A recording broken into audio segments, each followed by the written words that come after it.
Now, whenever I go into a brand new session for the day, I'm always going to ask the group a recap of what happened last session. Now, I do this for a couple reasons. One, I want to understand what you remember from last session, what you thought was important that you heard, revealed, or gathered. And this lets me know as a GM, again, things you thought were important, and things that I thought were important that you didn't catch, or things that I didn't even think about that you thought were important. So it's a way to get information across. So, with that being said, since there's only one player here right now that actually was here last session, Jin got in here. Oh, you lucky SOB. Yeah, sorry for being so late. Cleanup took a while longer than I expected. No worries. Alright, so, we'll get started right now. So, let me rephrase myself. Someone please recap what happened last session. Especially we have two new players, so I want to understand what's been happening since the start of this game. One of you two please take the reins here. Right, well, after surviving the crash landing, that was the end of the first session, we traveled the desert looking for the Sons of Civilization and people. After finding them, we traveled back to a city, which I can't remember the name of just quite now. But there we, did some discovery, looked into perhaps finding some salvage crews to get our ship back in orbit. And in the process, we ran into some doctors that were suspiciously heavily armed and were curing a disease, or something of that matter, at least that's what they claimed. As we were looking into that, because we had to break up a riot that's tried to get them out of the town, but sadly, thankfully, no violence erupted. And afterwards, we went to go to the tavern to perhaps get some drinks, eat something, and sleep. But during that, we were ambushed by what looked like townspeople. But after investigating them further, we found out they were actually mercenaries. Presumably the ones working for the doctors in disguise. So, we killed a couple, took one prisoner, and we were about to interrogate him when the tavern caught fire. And we barely escaped it, and that was the end of the session. Alright, very, very good. Now, a little stuff that happened before that, before the crash landing. So, this game started with everyone on, well, the former members, not former, but the original members, were on a space station, Talkin Station. Talkin Station was next to the planet of Bimil, which you all are on, and it was surrounded by asteroids. And Talkin Station itself was a former mining station that eventually the corporation there mined all the resources they were looking for, and so they kind of left the station to be abandoned, where eventually it was reconverted over to a kind of a backworld, underground resource. People go there to escape the law, try to find illegal things, and all the players found themselves there, and a unfolding of events. The station was attacked by unknown cruisers that came out of hyperspace, blew the station in two pieces essentially. Hangars in the northern part and the southern part, which was free floating now through space, where all the players were. And through some finagling and quick thinking, they used the escape pods of the lower section to escape and go back to the hangar, viewing the other escape pods from other survivors that were going down to the planet Bimil, actually being targeted and blown up by the cruisers. But luckily, the players went to the hangar. They encountered a couple people, got to a ship that was owned by Arvok, and escaped. And during the escape, they're hit bit by some of the fighters from the cruisers, damaging their hyperdrive, and decided to go repair on the planet Bimil, whereupon approaching, a very, very giant storm rose up and essentially damaged the systems of the ship, caused it to crash and land into the desert. And that is where Jin picked up, where they went to look for a settlement to find repairs to get the ship back out and run an operation. Now, there's been one event that's been happening on Bimil, which why some of you, actually he's gone now from the game, but one of the players was here. There's been a sickness that's been ongoing on Bimil for the last few months, and there's been some doctors from other worlds investigating and find what's going on, where on the settlement of Plita that I wrote down in chat is where a medical team was helping out some of the residents of Plita And as mentioned, they're pretty heavily armed, and it kind of showed the reason why, because in the midst of helping some of the townsfolk, a mob formed up, angry, blaming the medical team of them being the ones that maybe caused and started this, or just making themselves wealthy because of it. And before the mob attacked, they were actually persuaded down by the group, and they dissolved the mob, and that is where they then went to the cantina to get a bit of a drink, where individuals came in and immediately started attacking the group dressed as the commoners of Plita. Now, in the midst of the battle, a couple of them did die, one was taken unconscious, and their clothing underneath showed the uniform garments of individuals that were not pretty from Plita.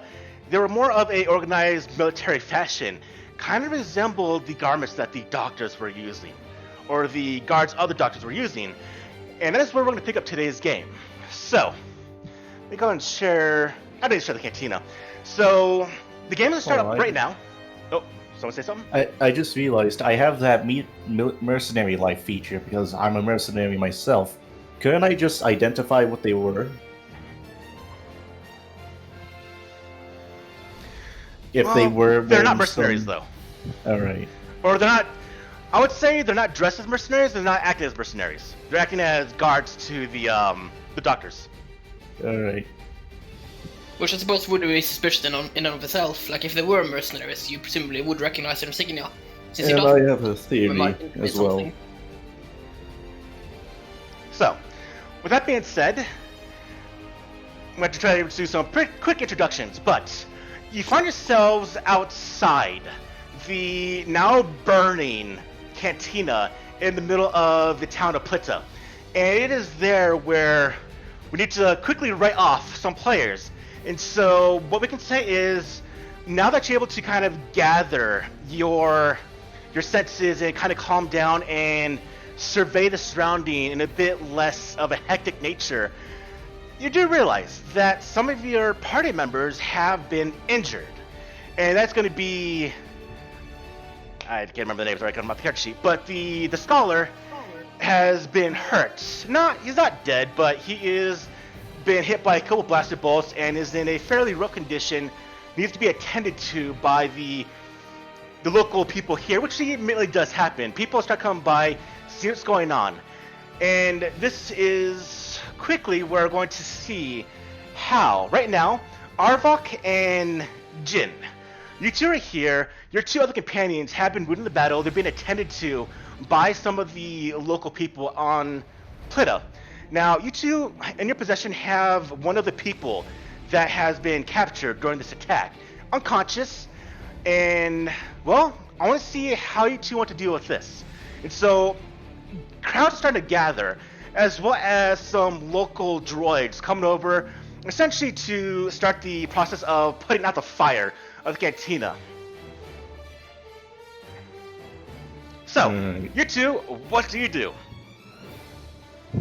Well, I can only assume he's going to be out for a while, so but it'll be suspicious for all these people to... Actually, no, they probably just think that he started the fire, but I think we should just immediately restrain him and get him more, secured. Sounds like a plan. I suppose I'll have to look for some place to keep him then. Yeah. So, another situation does kind of arise from this right now. And I want to make this easy. I'm going to introduce really quickly Alhak. I want you to find a reason why you're here, but you need to make a reason why you're here on this planet. There's a quick one that I can think of. I did make a reason why I'm here. You told me background already, and I forgot it, didn't I? Yeah. I know what you're looking for, but were you looking here specifically for... Check real quick. I'm looking here for rumor that a Rishi is kept here in slavery. And I've been visiting Bimo to look for that individual who's been kept captive. Are you looking for any type of Rishi or a specific Rishi? Essentially, Arishi. Arishi are pretty rare outside of their home planet. Okay. So, really quickly, we can say that, yes, there's one that possibly has been here, but that's why you're here, on the planet right now. And, well, a couple things happen as you've gone to this town. You've only been here for about a day so far.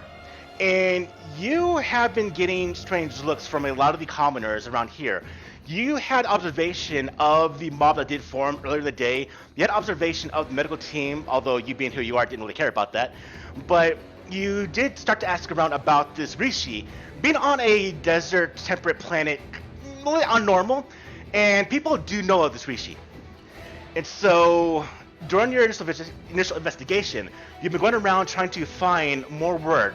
And for the most part, right now, your initial gathering, I would say, is they're pointing you towards a home that this Rishi would stay at, and you got to the home, no one was there. So going back to other parts of the town to continue your investigation is where you come across the scene of this fire being risen up within the cantina, and you come across now a gathering crowd of the townsfolk of Plitza, and they are pointing hands, yelling at both Jin and Arvok. Now the reason why is because Jin and Arvok do not look like locals. They're holding someone that does look like a local, and this is causing them to be very, very pissed off. And so now my attention's drawn back to Jin and Arvok. People are going, well, what are you doing? Put them down! You damn folders! No, and you're seeing people now starting to draw weapons, because in their eyes, they're seeing their cantina being burned down to the ground, and essentially foreigners holding one of their townsfolk because he's still dressed as townsfolk. And yeah, they're seeing you as the cause of this. And so now another small forming mob is starting to happen, and its attention and anger is directed at both you, Albach, and Jin. Alhak, you're kind of in the background watching this unfold. Well, we could just disarm this very quickly. Just reveal that he's one of the guards. And just, show the fucking outfit he has. Like, under the civilian clothes. Yeah, I'll, seeing as they're drawing weapons, I'll quickly just flick out my lightsaber, just in case they start shooting. And, this man here came with a group. I'll, quickly draw away, so some of the clothing to show the uniform underneath. Dressed like you. I believe he's part of the mercenary group that guards the doctors. They attacked and set the tavern afire. Did anyone see the people escaping through the rear entrance? I'll point towards it. Should have been about 3 people. Did anyone see where they went? I want... let's see... let's go ahead and have Jin go and give me a disadvantaged persuasion roll. Even though, yes, you're showing this, it's still a mob that's just pissed off, and they're kind of now just showing aggression just to blow off steam. So I'll give you a chance, but it's going to be a little difficult. So at disadvantage, give me a persuasion roll. Which is still pretty damn good. So, the crowd now gathered, probably about maybe 20 number. Not everyone has a weapon, but they all carry either a combination of the fists, clubs, a couple of them have blasters. But after seeing you reveal the undergarments, the web clothing that this individual is wearing, and even a couple of them hesitantly go forward to see who this person is in a more close fashion. Although he tends to stay away because you have your damn lightsaber ignited. So as they come closer, they're like, can we get a look? And he's kind of eyeing you and the lightsaber as it's ignited right now. Okay, well, seeing as they've, for at least a moment, calmed down a bit, I'll, disignite it and put it back in the holster. Is it obvious what color it showed from my position? Oh, the lightsaber? It's green. I know it's green, but do I see it from my position? How far am I from these two guys? I'll say I'll put you maybe behind the crowd, Hawk, and so you can get you would see the lightsaber, I would say. Okay. You can tell that this crowd was was pretty much angry about the events unfolding right now. In the background, we have the droids just going by and trying to put out the fire between the chemical systems and whatnot, and it's slowly becoming resolved. Now, the person that was coming forward, Jin, now seeing the lightsaber disignited, he does look at this individual a bit closer, and he does remove the upper shirt of the common clothing to show the kind of the uniform, militaristic fashion of the garments underneath. And he just kind of thinks for a few minutes, motions over a couple other people to look, and after about a half a minute to, yeah, about that, he does go, yeah, he's right. He's not one of us. Damn it. I know there's something wrong with these people. It's not just them, it's all of you. And he's now pointing at you two again. We've had nothing but trouble since you people arrived here. Will we try to get off of here? We try. We're not to trying get out. fast enough. But the tensions are drawn to you two no more. The crowd is now again starting to get riled up, getting angry, pissed off, because early in the day, a lot of people are blaming the medical team, and now that they realize that this guy, he looks like some of the people that are with the medical, damn them all, and it's just getting big again. The anger is being, again, directed towards the medical team, which are no longer here right now. As this group starts moving towards the edge of town where that team was, the medical team. And as they're rushing forward, it is here. In fact, before we go to that part, Jin Arbok and Alhawk, as you see this unfolding, now, I would say, as the crowd does move along towards where the medical team was, Jin Arbok, you notice another, well, foreigner. Does not resemble any of the locals at all, and that is Alhawk. And so, real quick, Alhawk, what do they see when Arbok and Jin see you? Well, you would see 7 feet tall, massive droid who is robed in like a dark hood, and he just stands still, staring at you. And he walks up to you slowly, non-threateningly. But most of his body is like cloaked in this hood, so you can't really see his main chassis or his legs while he's moving. And as he approaches you, he stares at you, Jin. I'm Unit 8211. Are you a peacekeeper?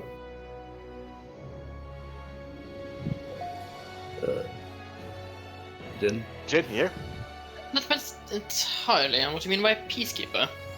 A member of the Jedi Order, yes. And as you say that, I see a peacekeeper.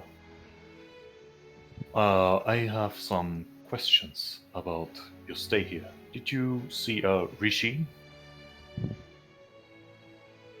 No, I don't believe I've seen a Rishi. Not in the brief. How long has it been? Avak? 20 hours? 18 hours? I can only guess. Yeah, however long we've been here, we have not seen a Rishi yet. And this individual you have in your captivity. Did you see a Rishi? He looks down at the military. That kind of fainted. Out cold. Oh, I see. Well, I am looking for Rishi, and if you ever see one, please notify me. And he just goes a bit to the side and just stares into the street, looking out. Okay, so with that quick introduction, Arbok, Jin, and Ak, and Beav, I'll bring you in a couple minutes here. But you three, how do you proceed forward from the current events going on right now? Well, What's your immediate action, I'll say? I say first we need to restrain this guy, and then probably get him to if we trust the dang security enough, you'd probably hand him over and interrogate him there. It'll be more of a secure place. Since, they've been causing the whole mob.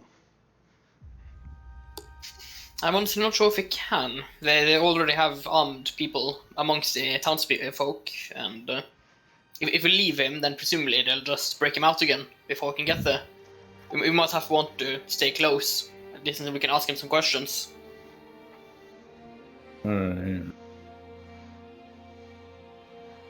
Presumably, I could try to heal him. Perhaps get him out of unconsciousness a bit sooner. If we get a place where we can actually, talk to him. Out in the streets is probably not the best place. Yeah, probably need to find some sort of building. Okay, is there any abandoned buildings around this town that we could have seen? Abandoned, you can start searching around. But before we continue forward, we're now going to jump scenes a little bit, or jump the area. So we're going back to the edge of the town, and this is where Bivu, you're coming in. So, Bivu, are you here? Yes, I am. Alright, so, Bivu, you are in a mini crawler. And what I mean by mini crawler is you are in this little... Find it real quick. Exchanges. Okay, this is a little vehicle, Bivu. You have that. And you are arriving at the town of Plitta for one specific reason. You were tasked by, now I don't know the hierarchy of the Jawas, but you're tasked by the Jawas to come here to get essentially the local security / deputy / sheriff. Because your actual clan's Sandcrawler was recently attacked by a group of individuals on the outskirts, the far outskirts of Plitta, causing a bit of damage to the Sandcrawler, and believing that those people came from Plitta, they sent you, a lower-esque Jawa, for whatever reason, because obviously you can't be part of the group because you're part of the game now, or this group. You were sent to gather, report, or get proof or information about the people that attacked your Sandcrawler, and bring them to justice. And so, as you're arriving in your little mini crawler towards the outskirts of the town, you immediately see your worst fears of a town mob now heading in your direction.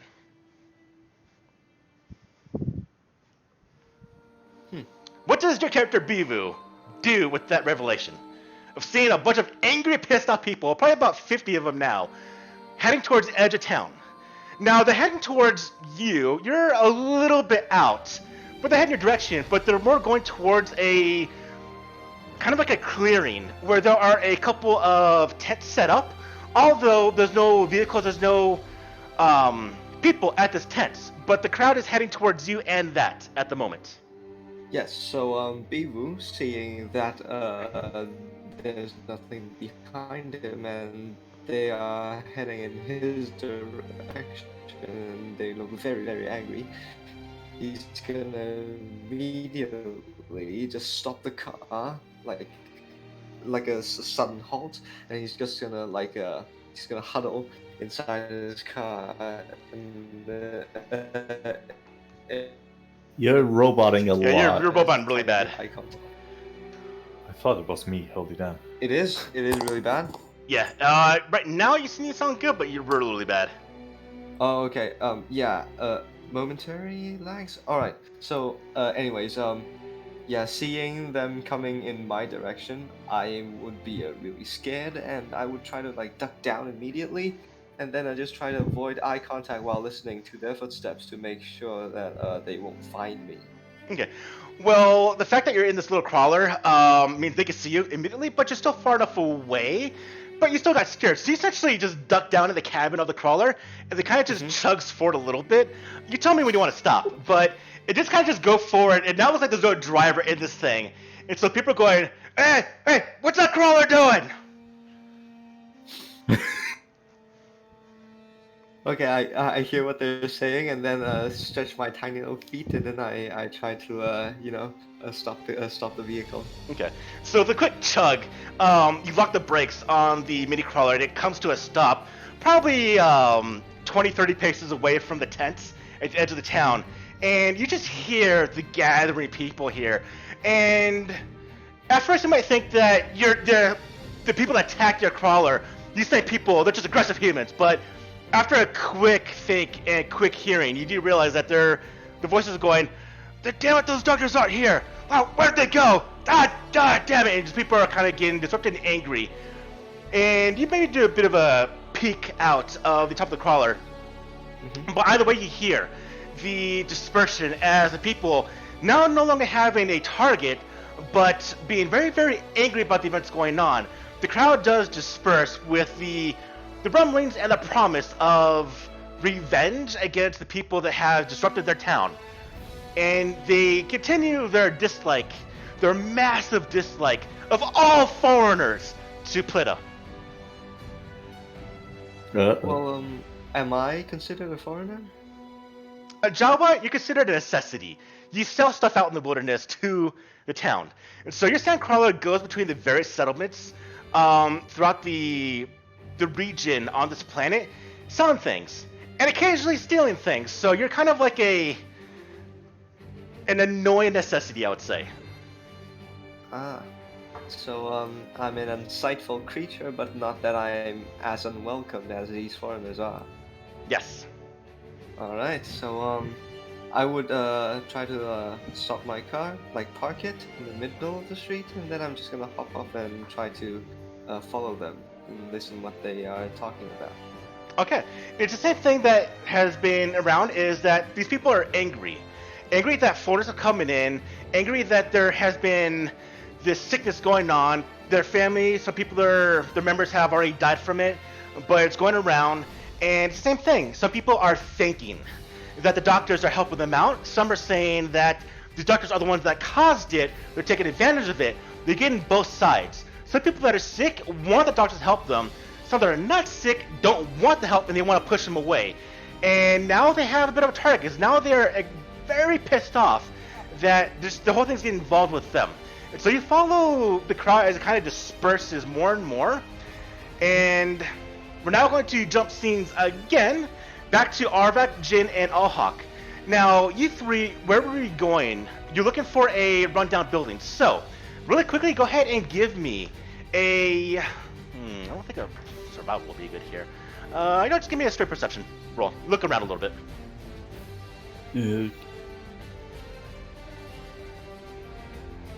How?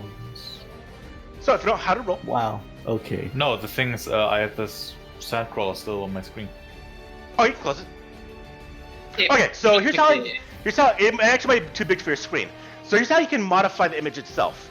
I remember like 2 new players here. So to modify the image, to resize it, the window itself, hold down left control and then hold down the left mouse button while within the window to resize it. Then you can zoom in and out, then you can close it. Or you just move it around by drag clicking.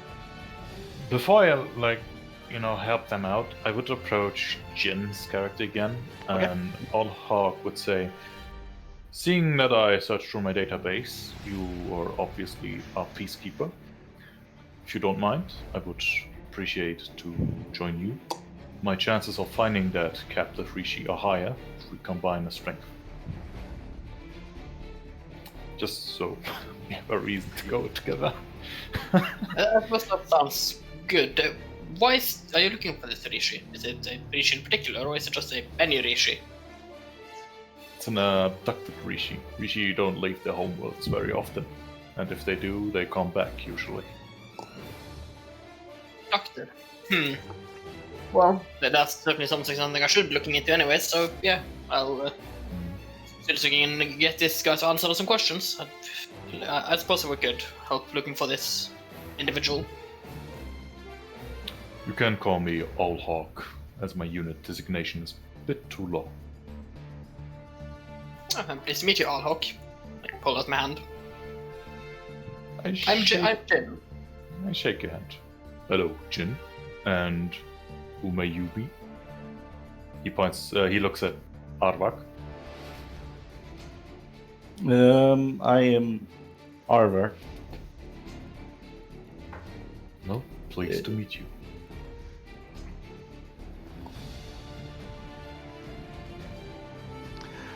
Alright, in the midst of looking for a location to stow away, interrogate this prisoner you have with you, you do come across, eventually by the help of Jin, you find a location, a slightly abandoned, kind of a largish home, I would say, in the midst of reconstruction, is why it's partly abandoned. But it's a place to get a bit of privacy, as well as a place to possibly interrogate your current prisoner, and just to stay away from the slowly mobs that are kind of outside.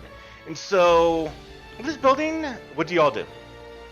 Well, first of all, I'm gonna have the dang guy restrained, He like in is. like ties. All right. I guess we just try and lug the guy to the abandoned well, not the abandoned, but in the construction site.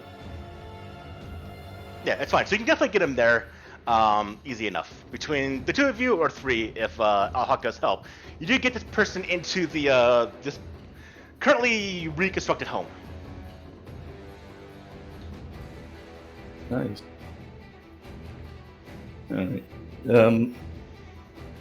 So how are we gonna wake him? All right, jumping scenes Well- again. You think about that. You can type out what you want to do in chat while I talk real quick with Bivu to bring it all together. So Bivu, currently, what are you doing? You said you're following the crowd. The crowd is starting to disperse. So with that information, what do you do? Yes, so I'm kind of lost, and then I'll just go for the you know, like some of the meanest dudes, like the angriest dudes who are still talking. Okay. Is there anyone in the party, like the dispersing crowd, that appears to be the angriest? Perhaps Yes, even you're finding leader? the angriest, meanest, most pissed off guy.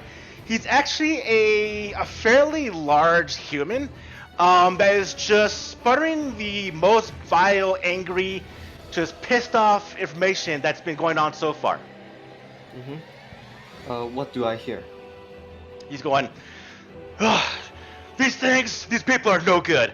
We've always taken care of ourselves, haven't we, Dory? Haven't we, Masan?" As he's talking to a couple of his other companions with them, and they're traveling in a group of three as they're moving, and they're just talking about them being angry of the events going on. One of their sisters has become sick with the sickness. Another one knows someone who died from the sickness. And then you overhear a bit of what this one big guy says. And he goes, "All right, I need to find these other foreigners. Because I know they have this one guy. And so he's the only one we know about this medical team. I want to talk with them." And so you hear this guy talking about trying to interrogate someone else, part of the town. So he starts moving around the town. Yes. Well, my major goal is to find out who attacked our Sandcrawler, right? Yes. So I realizing that this group might not be talking about what I'm trying to find out about. I would try to like back off, because I realized it's not exactly what I'm going for. But what you do make out, what you do see, is he is the local, I would say, sheriff of the town. He's the law dog. Oh, he's a sheriff. Yes. Okay. Well, I suppose then he might know something. I should, then I'll follow him and see if I can ask him if there's ever a chance.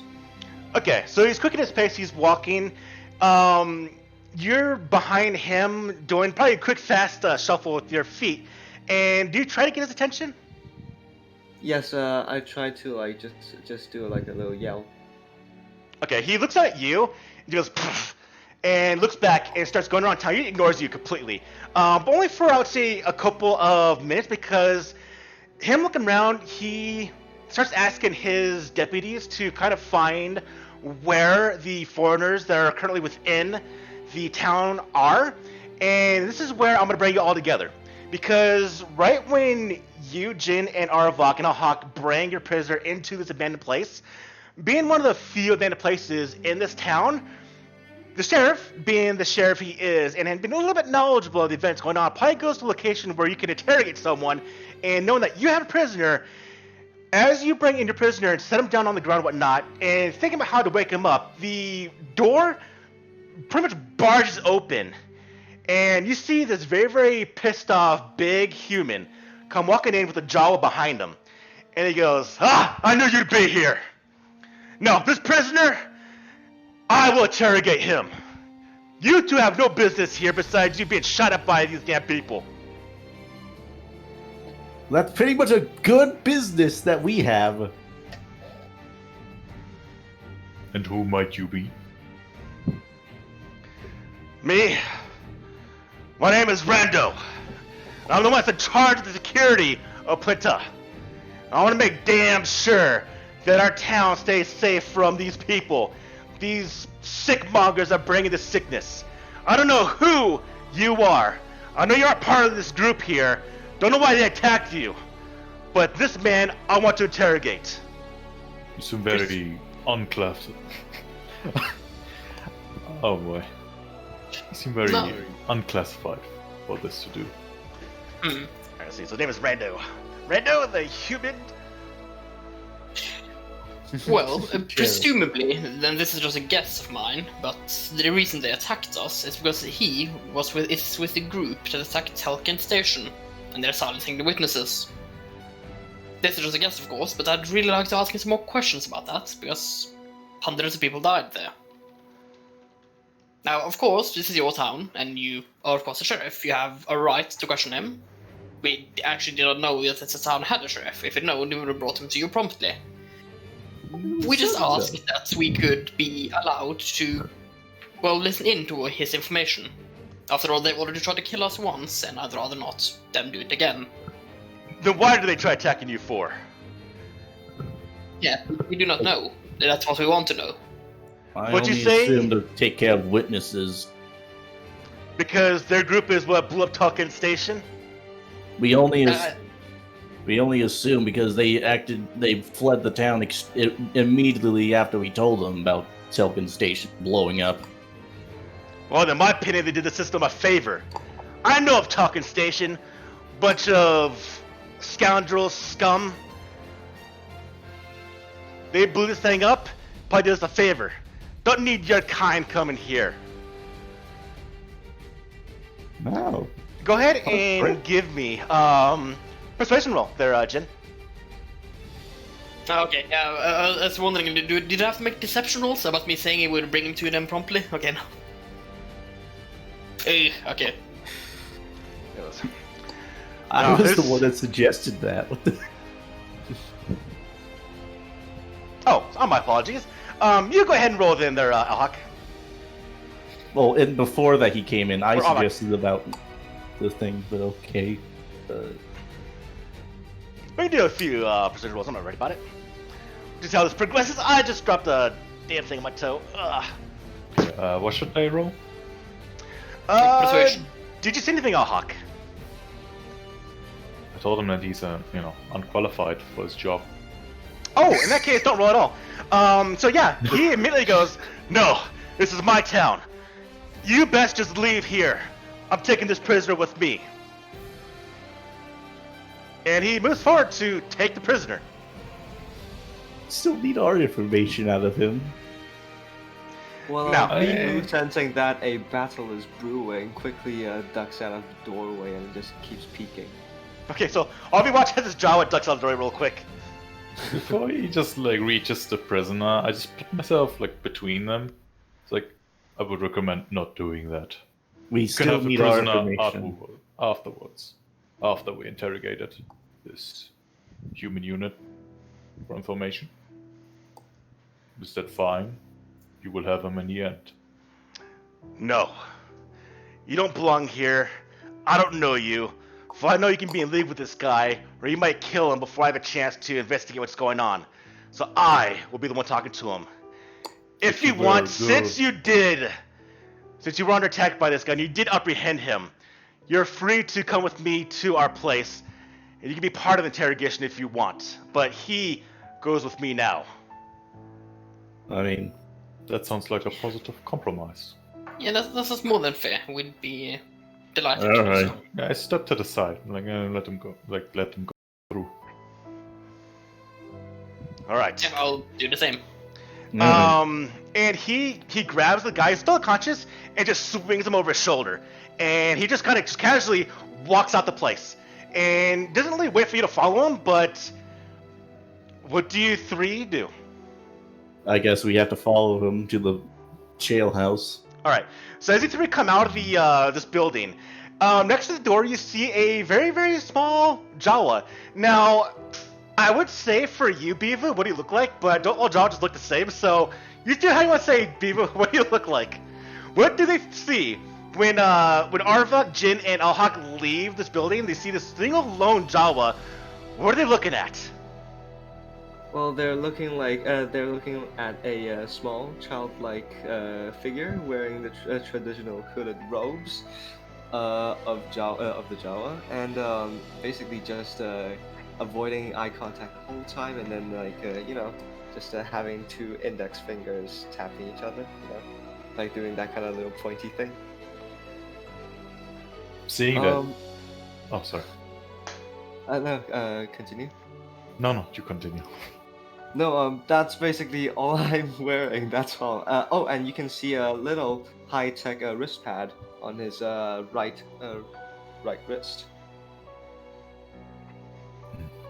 Seeing that there's a little Java, hiding and now noticing him, Allhawk would just turn to you. Little Java, is it right? Have you seen Arishi around here? I tilt my head because I'm not sure what he's asking. So that'd be a no. Yeah. Seeing as he's like tilting his head, I see. Question. It's a humanoid being, looks like a bird, has feathers. Do you know how to speak Jawa? I asked to Alhawk. I am just saying that in basic. Does Java speak basic? That's the question. I understand basic, but I cannot speak it. What languages can you speak? Java. Java, and I can. Yeah, that's pretty much the only verbal thing I can do. But I remember, this is out of character. DM, you did say that I would have no problem saying it. Yes, just because even though it's fun to kind of have that, it's not fun to really roleplay, or it's just kind of a headache to roleplay. So, all intents and purposes, translation is going to get across. Even if you just speak it between either Alhawk or just his wristpad translator, you can understand by a second language coming out of the translator, or either way, you can speak translations. All right. Back to everyone. Alright, so, Kute has a vocoder mask, which just Okay, translates. so you see Beavu pulling out a tiny, like a mask-like thingy, snapping on his face, and then covering his mouth, and then he starts speaking, and you hear a robotic translated voice. So it goes like, "No, I don't know who you're talking about." Thank you for your cooperation. And I just turn and continue following the sheriff. Now this is going to be for both Alhawk and Beavu. Real quick, I know about the introduction every time bringing the characters, but Jin and Arbok, what do you two look like? Right. Jin currently looks like a human, early 20s, female, black hair, green eyes, dressed in relatively fine clothing, which presumably looks out of character on this place, which is why she keeps getting recognized as an outlander. No obvious weapons except the lightsaber that's currently on her hip.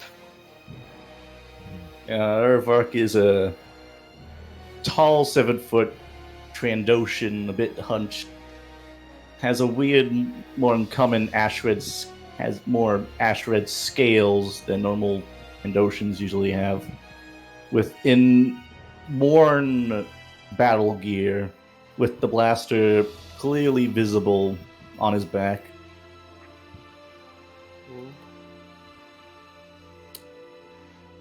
And is Alhawk with you guys? Yes. At this point in time, all you four together now. All right. So since you guys, I don't know what you're talking about, but I'm trying to find out someone who attacked our sandcrawlers. So this guy you apprehended. Do you know which parts of the land he attacked? Not really.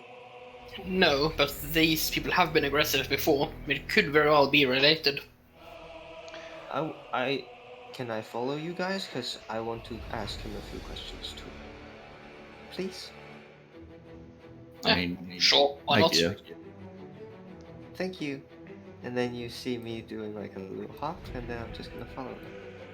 Okay, now that we're all formally introduced and together, y'all follow this individual to Rando, the security chief, to the local building that does have a couple of cells as well as an area to get information about the local crimes and whatnot.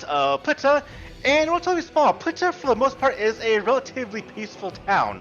Although there's a stack of, I'll say, data pads or a bit of workers in here that are dealing with issues of people becoming sick, as well as the mob. And the fact that he's part of the mob itself means that the mob can do what they kind of want. Luckily, they've been persuaded to not do anything that's kind of lasting and big so far.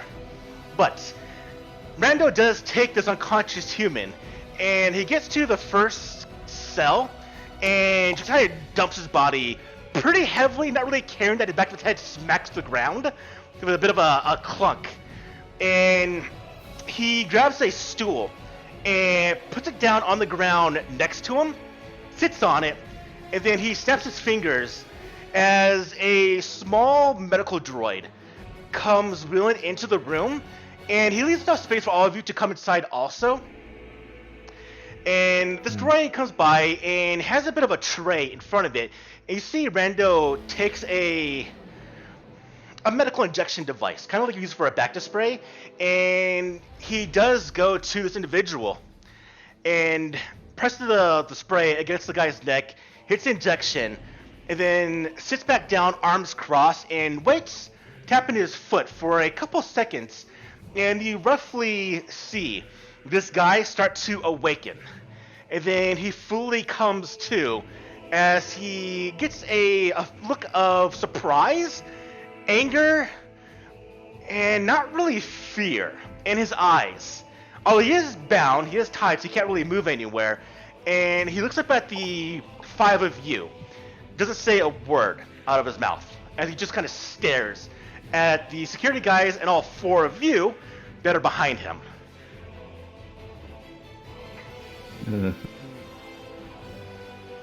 Alright. Now that you're awake, why don't you tell me who you are? And if you're from this medical team that we've so graciously had in our town for the last week.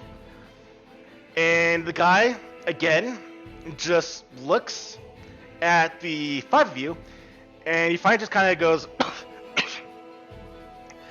Nah, I'm not part of that team.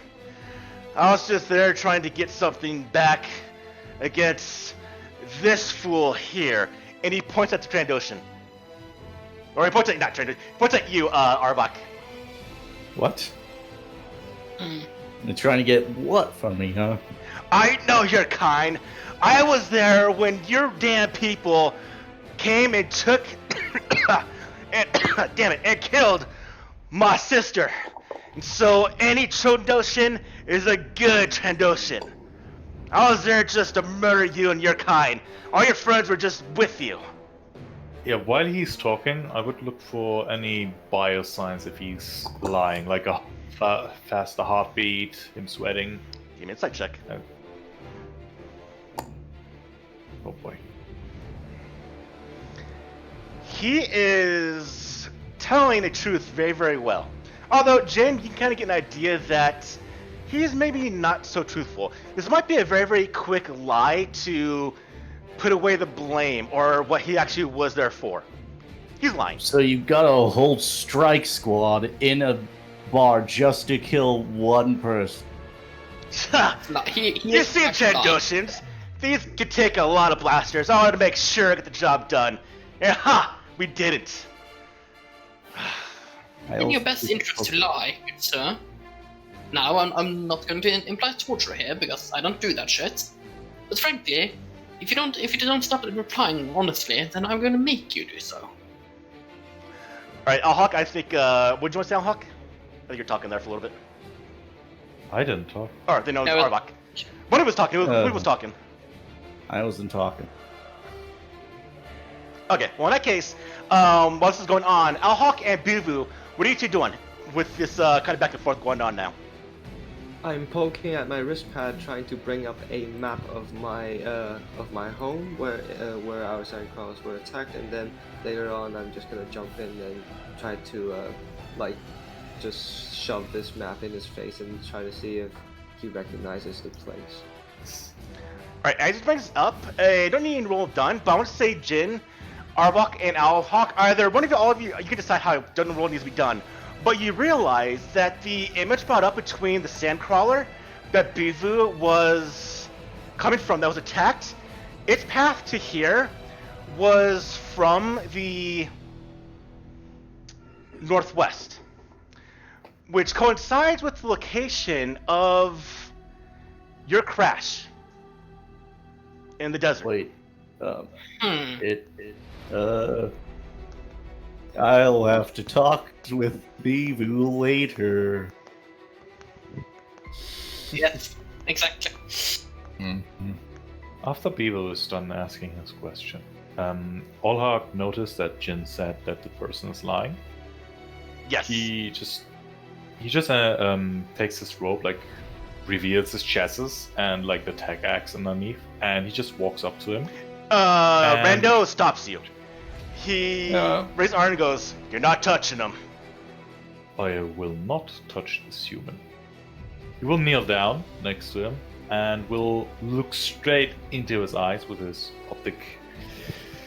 optical visors, and he will ask, "Have you seen a Rishi on this planet?" This guy's just been asking all these random That's questions. not Rishi's. Is he lying? He doesn't answer. Oh, he doesn't. Wait. What did he say? He says nothing. Oh wait. He just looks at you. Answer the question.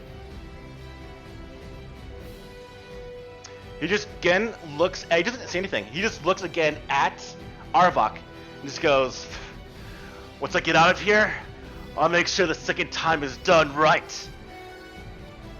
But again, Jin, you can tell from your initial roll that he is just trying to play his story. Which I will say that the Rando is kind of picking up on. And he again goes, "This is why I want no damn foreigners here." Olak like gets up from his kneeling position and returns like next to Arok.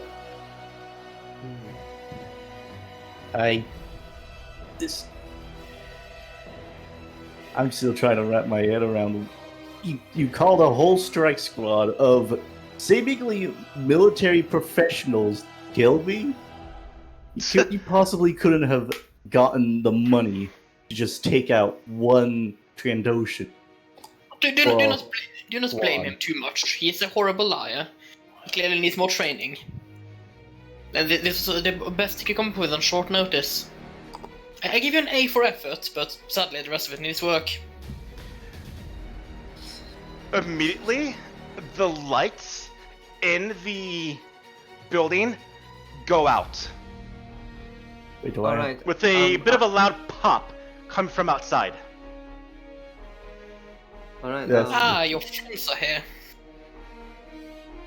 Now, I basically grab him real quick, and keep him there. who here can actually see in pitch darkness?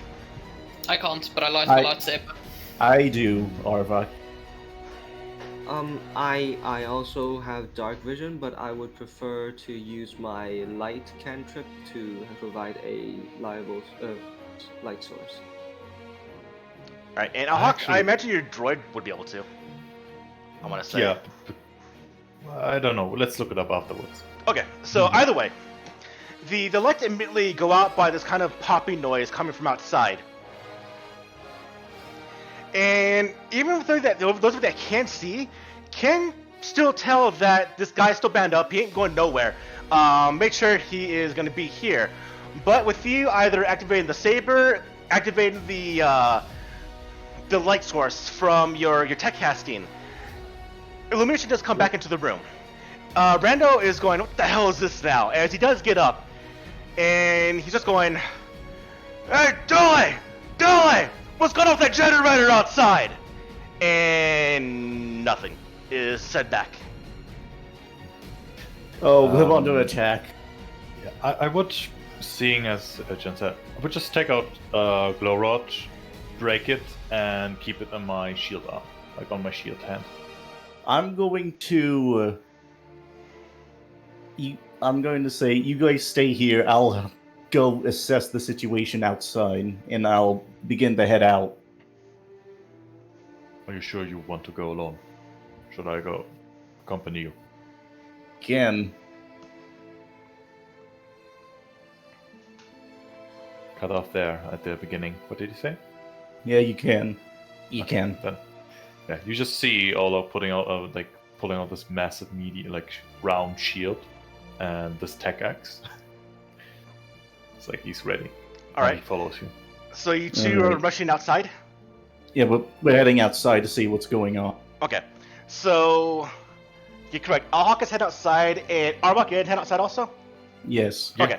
So Arbok and Alhawk are heading outside. Bivu and Jin, what about you two?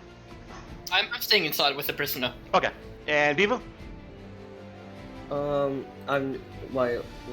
do have a light source, and then In fact, the only light source now inside this room is the lightsaber from Jin and your actual glow. Actually, I think Alhawk did a glow rod also.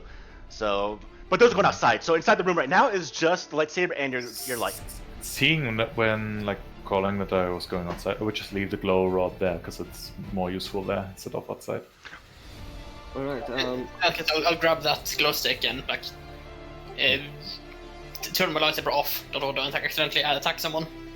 All right. Bivu would like to use this opportunity to ask that guy a few questions. You're asking which guy, Bivu? You're asking the prisoner? Yes, as a prisoner. Okay. What do you want to say? So you're not part of the medical team, but then you're trying to get something from Avar. Well, do you recognize this place? Did you attack this place? And then I bring out my map and then point at it. What would I attack you for? I got nothing but Jawas. Or your damn sand crawlers. They're good stuff. They're good stuff. Okay? Did you just answer me? Just say yes or no. No. Do you know who did? Why would I? No. I've been here, been through the other settlements. Don't know who you are.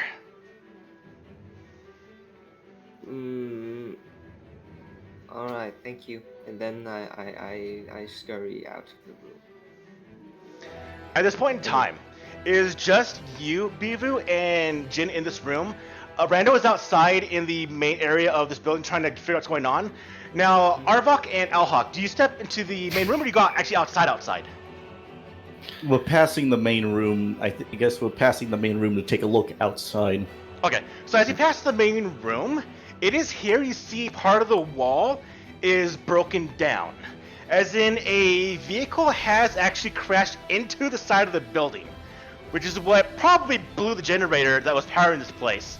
Or at least the electronics, or the electrical wiring to this place. And it is here you see someone going, "Ugh, what the hell's going on?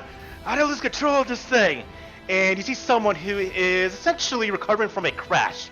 A repulsor vehicle actually crashed into the building, which also starts to, well, catch on fire. This is a momentous amount of unfortunate events happening right now. Alhawk, seeing that this person is stuck there, would immediately rush up, grab this person, and just throw him into the main room, away from the So fire. you rush forward, Arbok. As Arbok rushes I'm not Alhawk. Sorry, again, I didn't get your guys' name. I'm sorry. So, Alhawk rushes forward. As Alhawk rushes forward to the vehicle, Arbok, what are you doing? I have my suspicions of that guy. I really do have my suspicions because that was too convenient. I say, when he does throw him, check what's underneath his garment, his clothes. Okay, so both of you go overhead. forward to this guy then? Yeah, well, I'm waiting for seeing Yeah, what I will Alhawk's doing. throw him towards. Okay, so real quick, I'm stopping you, Alvrak, or Alhawk. I apologize. If I miss your names, I'm sorry. I apologize right now for that. Yeah, just correct me. So Alhawk, as you get forward, this is just kind of a normal dressed, I would say, so far. And again, this observation. It's a commoner dressed individual here, and he has a harness that is connecting him to the seat of the vehicle. It is currently on, not the harness, but the vehicle front, and is on fire. It is burning. Flames are going to him. If he's faking, it's a very, very good fake, because he's now going, get me out of here! Get me out of here! As smoke is starting to billow into the building.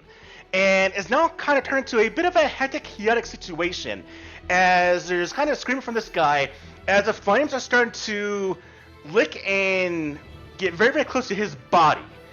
Now, as it's happening, real quick, I'm jumping around right now to get all four of you what's going on. So, Bivu and Jin, you are hearing this. You're hearing this from outside, and you're starting to see smoke billow into the entire structure. What do you two do?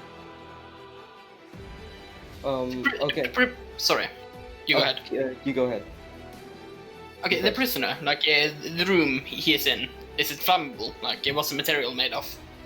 The material here I would say is made up of. It kind of looks like a.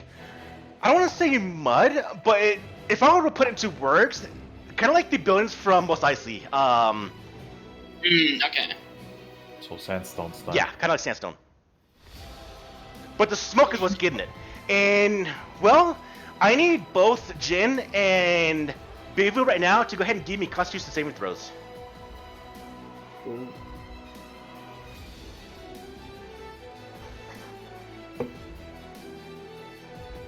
Bivu, okay, you know.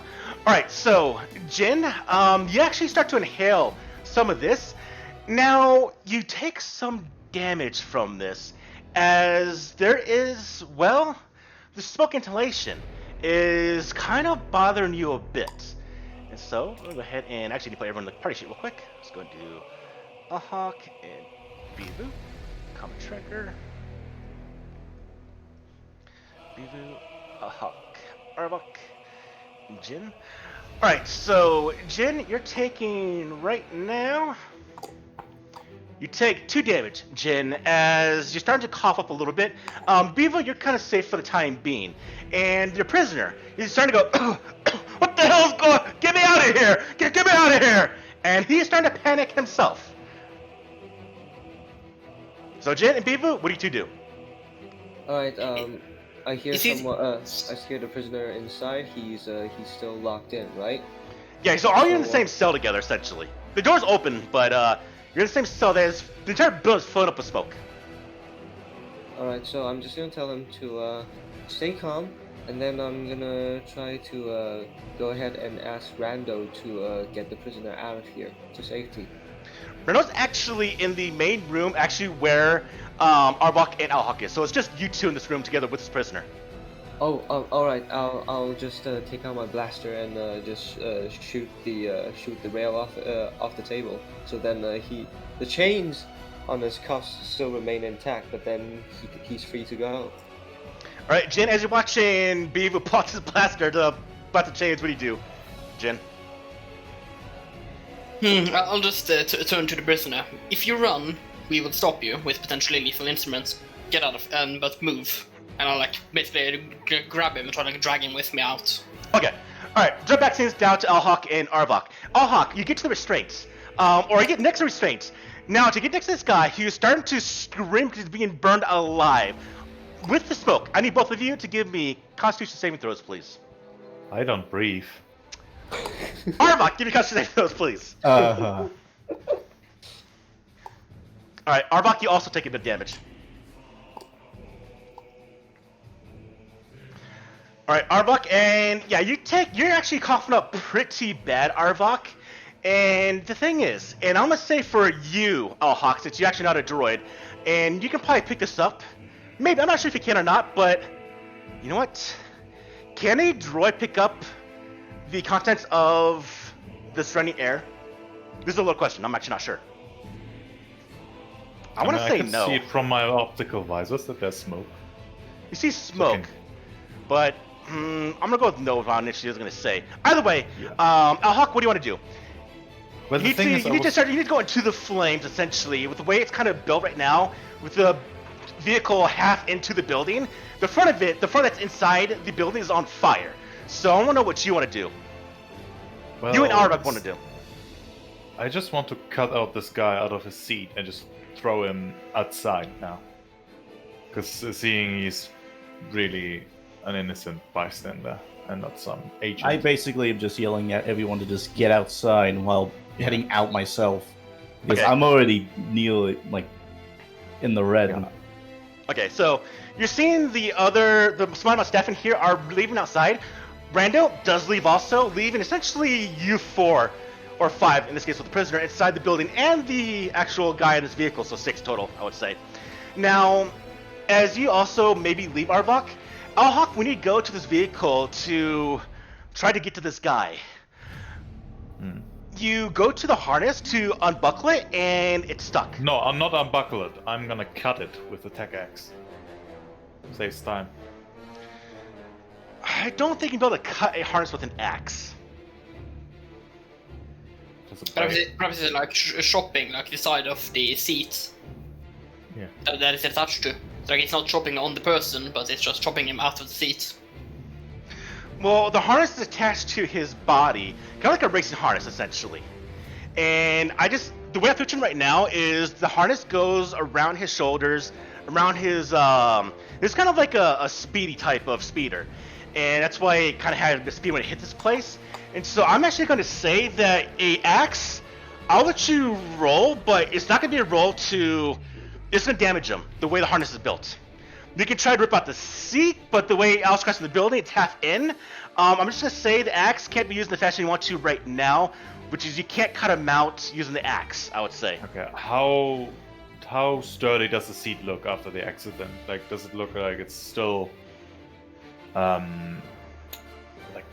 really embedded in the car, or is it Yes, this is as you're getting more of a view of this thing, this is kind of like a luxury speeder. So it's not meant to be like a back roll truck that can like rip apart. This thing is built to be one whole thing, and so it's actually firmly constructed. Which is why the guy is freaking out, screaming now. Yeah, how about I just cut, like, there's like 4 points essentially where the seatbelt is connected, right? If it's a racing harness. Yes. I would There's just a put- metal like buckle in the middle of his chest. Yeah, instead of, trying to cut his buckle in the middle of it, where his seat is connected, like these 4 points, I would just cut 2 points so I can just open it like a book, so he's free to go, just without, endangering him. Go ahead and give me. Let's see, this is gonna require a kind of roll I'm gonna use for this. I would think it would be like some sort of like sleight of hand. Yeah, that's actually what I'm thinking about using. Cause yeah, give me a sleight of hand check there, Alhawk. That'll work for this. And you're not getting enough time to have this happen. As we're progressing forward, and this is happening, you're starting to cut the heart. You're starting to cut him out of the vehicle essentially. And Hold up. I have something. I want to do something while I'm cutting it. As to protect him more than like to not have him killed right away by the flames, I would use my where's this thing?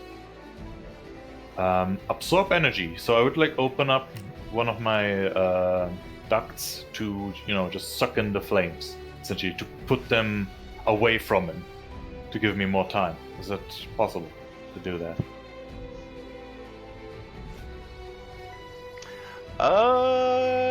Yes. In fact, I'm gonna have you do it right now because I'm actually gonna have you get damage from this thing. So, let's see. It's resisting damage. So, you're going to take. Well, you're only taking 1 damage. So, Okay.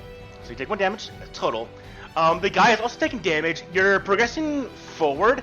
You're starting to cut pieces of the seating in the vehicle away to get him free. You're also watching as part of the vehicle itself is starting to sputter. The repulsive left mechanics, the repulsive left engine at the front is starting to sputter, it's starting to spark, it's starting to lose whatever word we're going to use, it seems to be a containment, it's starting to fail, which could result in a brilliant explosion fairly soon if it does go that far. So, with that happening, we're going back to Arbok. But did I cut him out yet? No, Or- you're still doing it. So, Arbok, you're leaving the building, also- correct? Yes. I didn't understand how much damage I took. Oh, you took 1 damage. Ah, 1 damage. Okay. Yeah, you'll see damage I'll do for you in this case. So it's Ah, each you one did. would. Okay. Yeah, that's Okay, fine. okay. All right, Arbok, were you leaving the building or were you staying inside still? I'm leaving the building. Okay, Arbok, when you leave the building, again, crowds around nearby. Go ahead and give me a perception roll, please.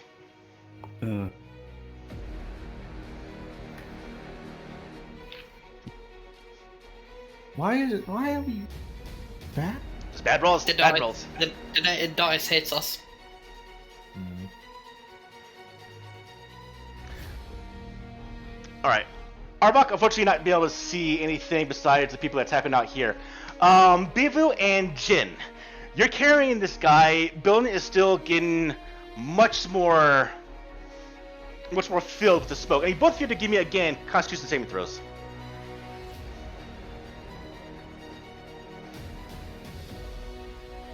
I was just looking at my inventory to see if I had anything that would help, but like an aquatic rebreather would probably not help in this situation. So yeah. Yeah, a normal rebreather would. Either way, you two are fine. It's fine. You're kind of prepared now, so you kind of hold your breath. You get the gas of air. Your prisoner though is not taking it well, and in fact, he actually loses consciousness at this point, and his head just falls forward. Ooh. Oof, the Java and the 8th strength Claudites have to carry him. No, I'm just like kind of like, you know, he has his arm over your shoulder. I'm just kind of like tugging his coat or something, his jacket. Yeah, so he turns into essentially loose weight, and you kind of both have to support him as you now drag him out of this place. As you're loosening this guy, Alhawk, you see that Jin and Bivu are now dragging their guy out of the back part of where the cells were to and out the front door, leaving now only you and this other person here. Now it's starting to get a little bit bigger. I'm gonna give you one more roll. Alhawk, give me another sleight of hand roll, please. Oh boy. Now, luckily, your actual absorb elements does help. So the fire actually doesn't hurt him at this point because you're absorbing some of it, but the vehicle is sparking a lot. At this point, Alhawk, you break enough of the harness to actually pull him free of the vehicle. I would just immediately take him and run outside. All right, as you Seeing start as it's- rushing outside, carrying this guy in your hands over your shoulder, how it is. Once I you would carry him in front of my chassis. Okay. So if You're, like, something bear hugging him? explodes. Okay, so Yeah, make sure you're he hugging the doesn't get guy, hurt. protect him from an explosion, and as you rush outside, all of you out there kind of coughing, watching as Alhawk leaves it. After about 6 paces, Alhawk, the repulsive left engine of the speeder does go up, and a giant fireball explodes within the room. Now, it doesn't actually destroy the building itself, but there's a giant debris of shrapnel and explosions and fire that engulfs the entire interior of the building. Oh boy. That's bad. All right. Oh no. Now, luckily, your guy that you rescued, Alhawk, he's going, thank you, as he is just now coughing, and eventually he gets down to the ground, and just his breathing heavy, hand on your shoulder, it's just coughing, going, thank you. Oh, what the hell happened there? I don't know what happened. I've never lost control before. I am like putting 2 of my hands on his shoulders. I'm like, please calm down. You are safe now. All right, you say that. Now, Rando and his deputies are now trying to gather the crowd that's nearby, and it's just talk. Again, people are heading for orders. All this happened when you guys showed up, essentially. But he's starting to get the droids that helped out at the cantina now to help out the fire here. And he's directing that, and he's just angry, pissed off. Jin and Bivu, you got dead weight in your hands. What do you do? First, I'm just walk over to Avak, give him a little smack, and heal some of his wounds. There. Since he's basically safe right now and I've got my information, I'm just going to, go on to Randall. Go ahead and I will try to talk to Randall, the police chief. I'm going to look at the person who crashed into the building. I'm not going to try and directly look at him. I just want to try and peek at what might be like under the suit he has or something. He's not trying to hide it, so perception, not perception, sorry. He doesn't try to hide it, so it's just skin. He looks like a typical, although maybe a little bit more wealthy since he did have a speeder vehicle, but he looks to match the part of the town, or the aesthetic, I would say, of Bimiel. He doesn't stand out like the prisoner you had. Oh yeah. What you also see, Artwork, is the moment I put my hands on him, you're safe now. Also, have you, by any chance, seen a Rishi around here? Yeah, that's why I was coming here. Someone took my Rishi. Where? Where is the Rishi? I don't know. The thing ran away. I'm trying to find where he went. I want to use my feature on the lookout. Is this guy a slaver? Does he have a slave? Is he a slave owner? He's not a slaver. He is not a slave owner. But he is talking about a Rishi. You're talking about a humanoid avian species individual. Is it correct? Yeah, he's a really good friend of mine. I haven't seen him the last couple of days. I'm trying to find where he's at. Where have you last seen him? Or her? At my home. He kind of just points over there. That's why I'm here. I'm here to talk to Rando if he's heard anything. It's not like him to run off. I am looking straight at his eyes, looking at his skin. Is he sweating or like in any way lying? Well, he is in a lot of conditions right now because he was on fire. So he is sweating, panicking, covered in soot, and kind of hysterical. So take that what you will. I'm going to go over to the prisoner and just pretty much just grab a hold of him and just will keep him more, like, still restrained even more. Okay, yeah, he's just dead weight. What is your name? Speed driver. My name is... brain fart. Brain fart, need to make a name real quick. My name is Hurston. Well, Hurston, I am on the lookout for the Rishi. If you ever find him, tell me, and if I find him, I will tell you as well. Hurston, friend of the Rishi. Yeah, after that conversation, I will go over to Jin, Artvak, and Bevo. I would ask, are your biometrics fine? Well, no, I am. But we still have this little pest we have to deal with. His friends are very adamant on getting rid of him at this point. Yes. I can make him talk, but sadly I can't make him talk truthfully. So that might take some convincing on his part, or on our part rather. Yes. And we'll also... Oh, sorry. Oh, it's fine. It's Well, fine. I'm just going to head off and ask the police chief if he knows about who attacked my home. You guys, can you guys wait? I'm just gonna go and ask. Yeah, sure, we don't have any place to go right now, which you probably need to solve. So, Rando does go... Do you see my building? How am I supposed to investigate that right now? No, I don't know who attacked your sandcrawler. It wasn't us. Go and tell your people that we didn't do it. If you want to leave some notes here, I can investigate it once I get a building rebuilt.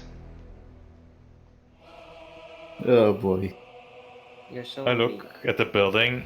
It still stands, right? It does. It's just on fire. The droids are going by and doing anything. All of Yeah. his equipment inside is ruined. I'm just turning to the police chief. The structural integrity, the structural damage is not too bad. It should be up and running in 3 or 5 days maximum. Bivu, before you answer anything else, he does ask you, where's your sandcrawler located at? And your sandcrawler, Bivu, is in the southwest. Yes, so, oh, you mean, oh, okay. So yeah, I open up my map and then there's point in the southwest corner of the town, the direction of the town. He goes, anything out there? There's nothing out there. There's just some of the, well, the dune mesas out there, the terrain, there's some of the worms. And, well, I don't know, we just go with the medical team because they come from that direction also. The medical team. Maybe you ran into Thank them. You deal with them. I had enough dealing with them now, here. Thank you. Yeah, he's not in over his head. He's not dealt with this kind of stuff before. Hawk, you've been in this town for a couple of days more than us. Is there any other taverns here other than the one that's burnt down a couple of hours ago? I cannot answer this question as I only frequent droid charging stations. You would think that. Why do you think a droid would visit a tavern? Well, presumably if he's asking people about the Rishi, then he'd go to places where people are. Like taverns. Or cantinas. My data band don't recall a tavern, but probably at one of these recharge stations there should be a tavern connected. Can't I hurt. just want to get out of this town and head over to the bigger, more city. This place is already falling apart. Yeah, but I don't think they're going anywhere in the middle of the night. Need some place to sleep. And to your presumably- question, Jin, you would think there'd be a few cantinas here, so there's probably a couple more around town.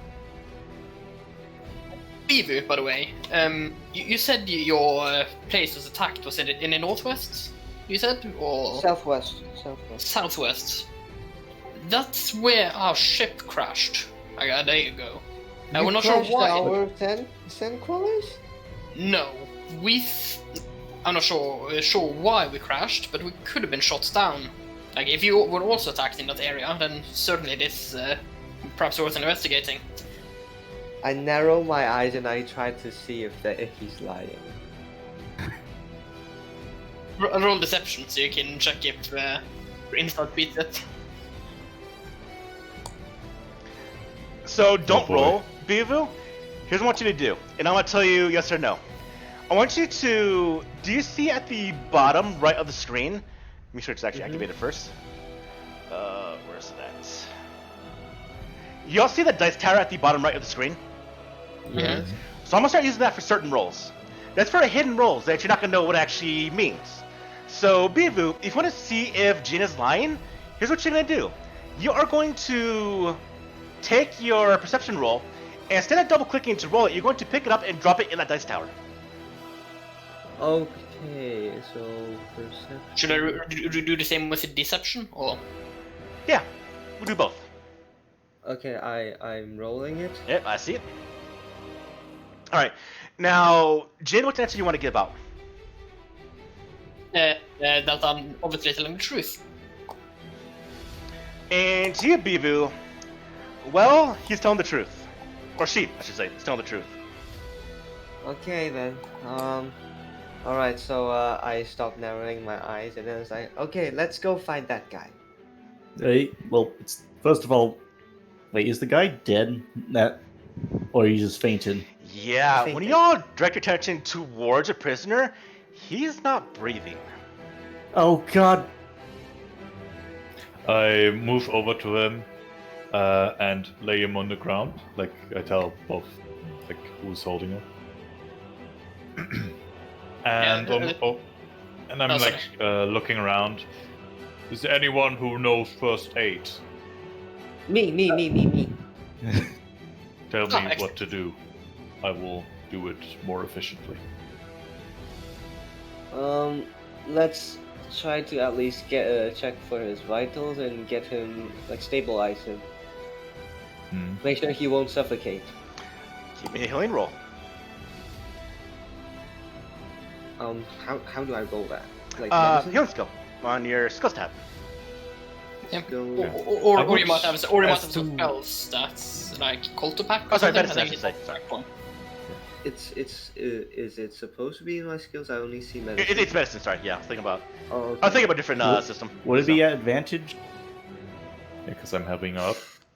Yeah. Roll again. Oh, advantage. Okay. Wow, that's not. That's so. An advantage with 2. Oh, I just.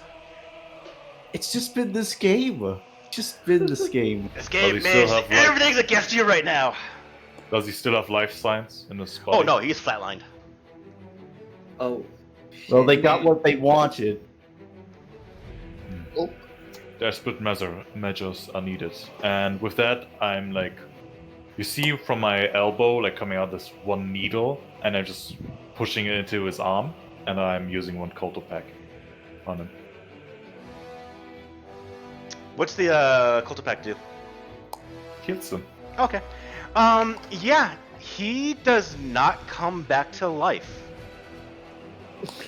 And with the at, heal. at that point, I'm just putting both my arms over his chest and trying to revive him, essentially. Still, like, I don't know that, but that he's dead, but I'm still trying to revive him. When you go to do the compression against his chest, Alhawk, you actually see coming out of his mouth is foam. Cyanide or whatever that cyanide in the Star Wars universe. What does the sign mean? I'm not very familiar with human biology. Rishi, Yeah, you that I know. very He took poison rather than be questioned. very common in the mercenary life. By the way, while I'm people asking, I'm still compressing. Like, I'm not even. That's, He is quite dead. I'm fairly certain you will not be able to bring him back with your compressions. Yeah, it's not like foam, like, I'm thinking about like a actual hard plastic foam. Like his entire lung cavity got filled up with a compound and then solidified. yeah, no, he's not coming back. Yeah. He took a poison. Common in the mercenary life, we don't want to capture him. The thing Hoping is, both. and this is for you now, Arvok, in your background, Arvok, you yourself are not sure how he took it. It's not typical, like in our world of doing like a capsule tooth. How did he take it? That's the thing. Probably chemical reaction from the smoke. Or perhaps it was implanted in him. An organ or something. That maybe a dead man switch.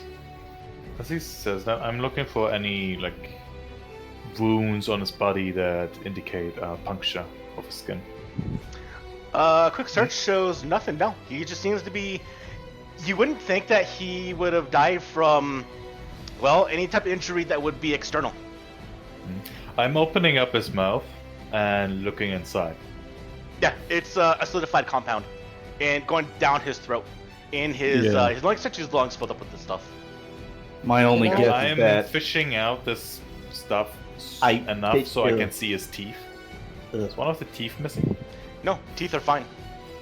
my Could only be a- guess is some sort of chemical compound that was reactive to smoke. Well, I mean, it could be a cybernetic augmentation inside him that was remotely triggered.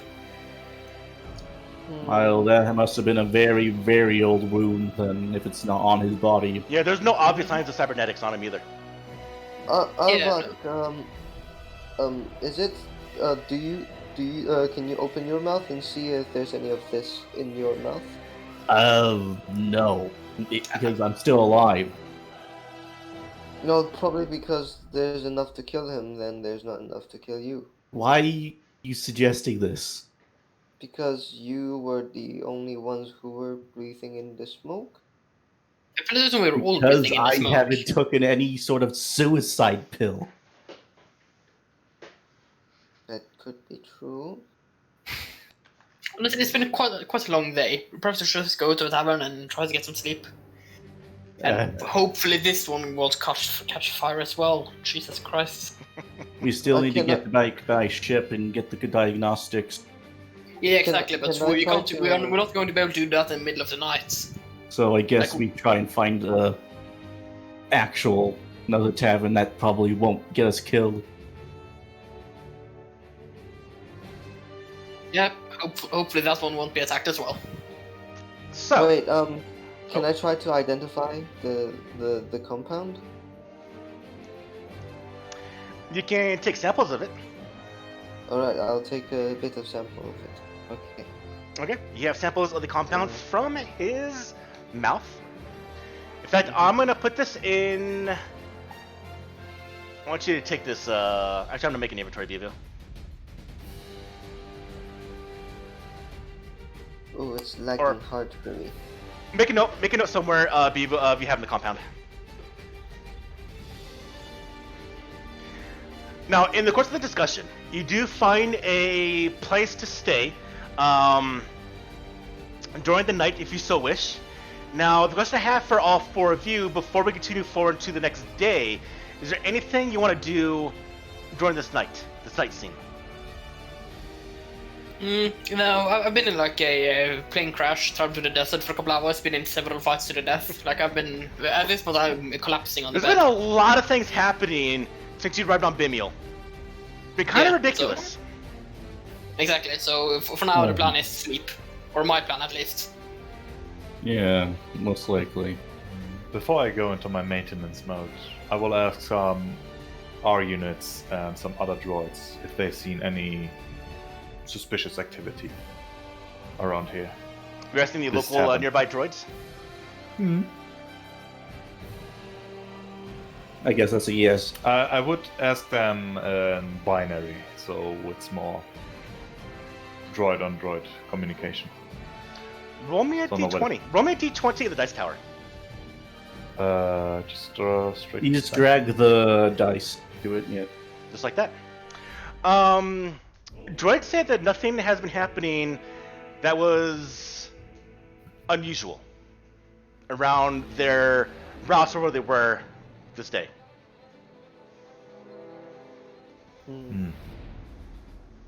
I thank him, and then I go back to the tavern, and I would just stay in one of their rooms and just go into maintenance mode.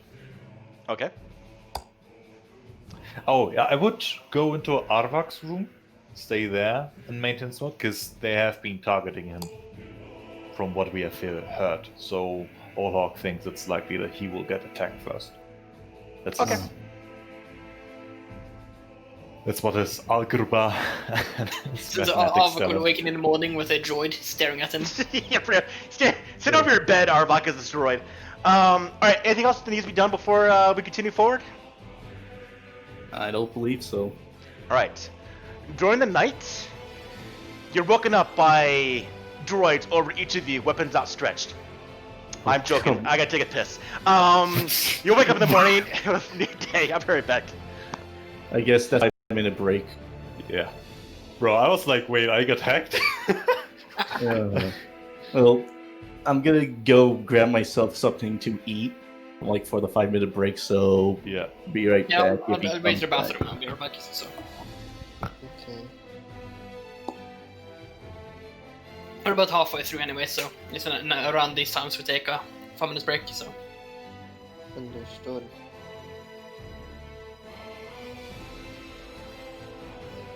Well, I'm not really that close to you guys anyway, so I think right now I shouldn't be staying with you. I would be sleeping in my crawler.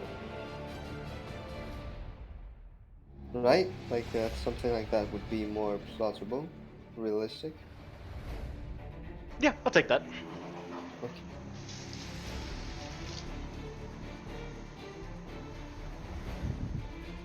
Ooh, my throat is going dry. I need to get something to drink.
I'm back.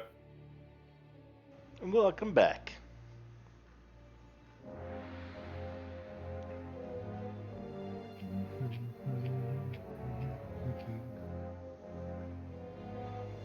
Wait for Tumar to hit the check mark to go ready, and then we will continue. Hmm.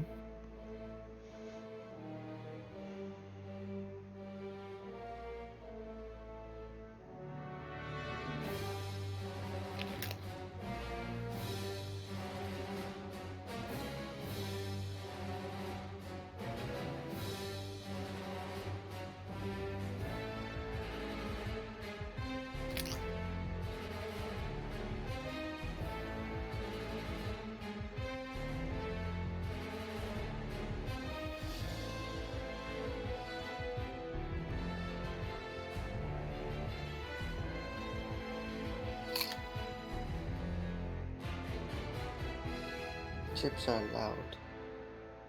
Oh, you hear that? Sorry.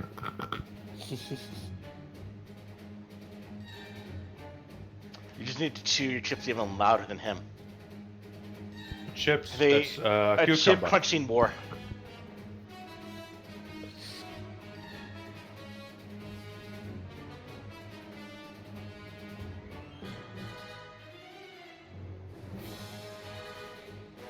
Most of our spells right now are cantrips, right? You should have some level 1. Power level 1 spells. Yes, I do. But I only have like 2 level 1 spells. Which is still pretty good. I mean, I don't have to spend anything. I can cast a lot of spells. Yay.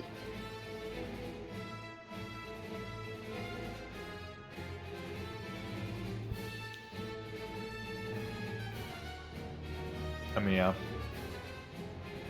If you're here, hit the check mark to be ready. I did.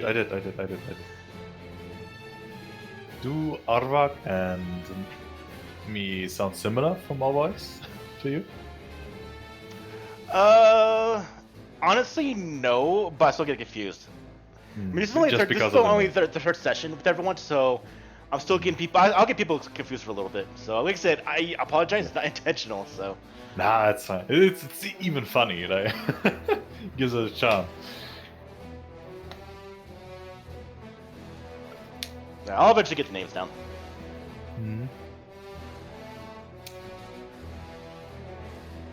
Oh, at DM? What's up? I remember you showed me a really cool feature, but then I forgot the commands for it, so I can't do it again. What was the control for, you know, like typing gibberish and then showing what you're actually saying? Oh, it's a language.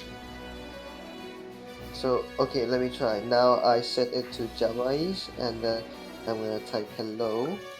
Yep, What just do like you that. see? Ah, okay. Ooh, thank you. Wait, Arvak is already here. Yes. Ah, don't Oh, forget and to how put- do I activate droid speak? It's binary. Oh, binary. Yeah, so If change you joystick to actually- binary. If you actually know that, you would be able to see Alhawk's what said. Yeah. Okay, I'm back. Sorry for being so long. Oh. If you speak binary, you'll be able to hear what the Alhawk said. Yep. Yeah. So, Arbok, go ahead and sorry, not Alhawk. See, I did it fucking again. Alhawk, go ahead and see, Alhawk and Arbok is what's confusing me, I think. Alhawk, go ahead and type out something real quick in binary. Sure.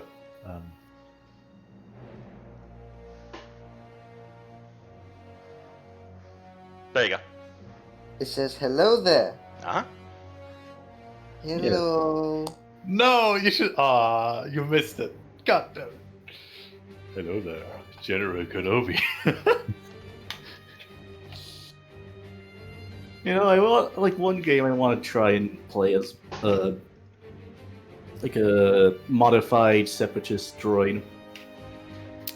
I So, was actually, when I heard about this game, like I read it, I was like thinking, oh yeah, separate droid. I was going Yeah, thinking of a commando then- droid.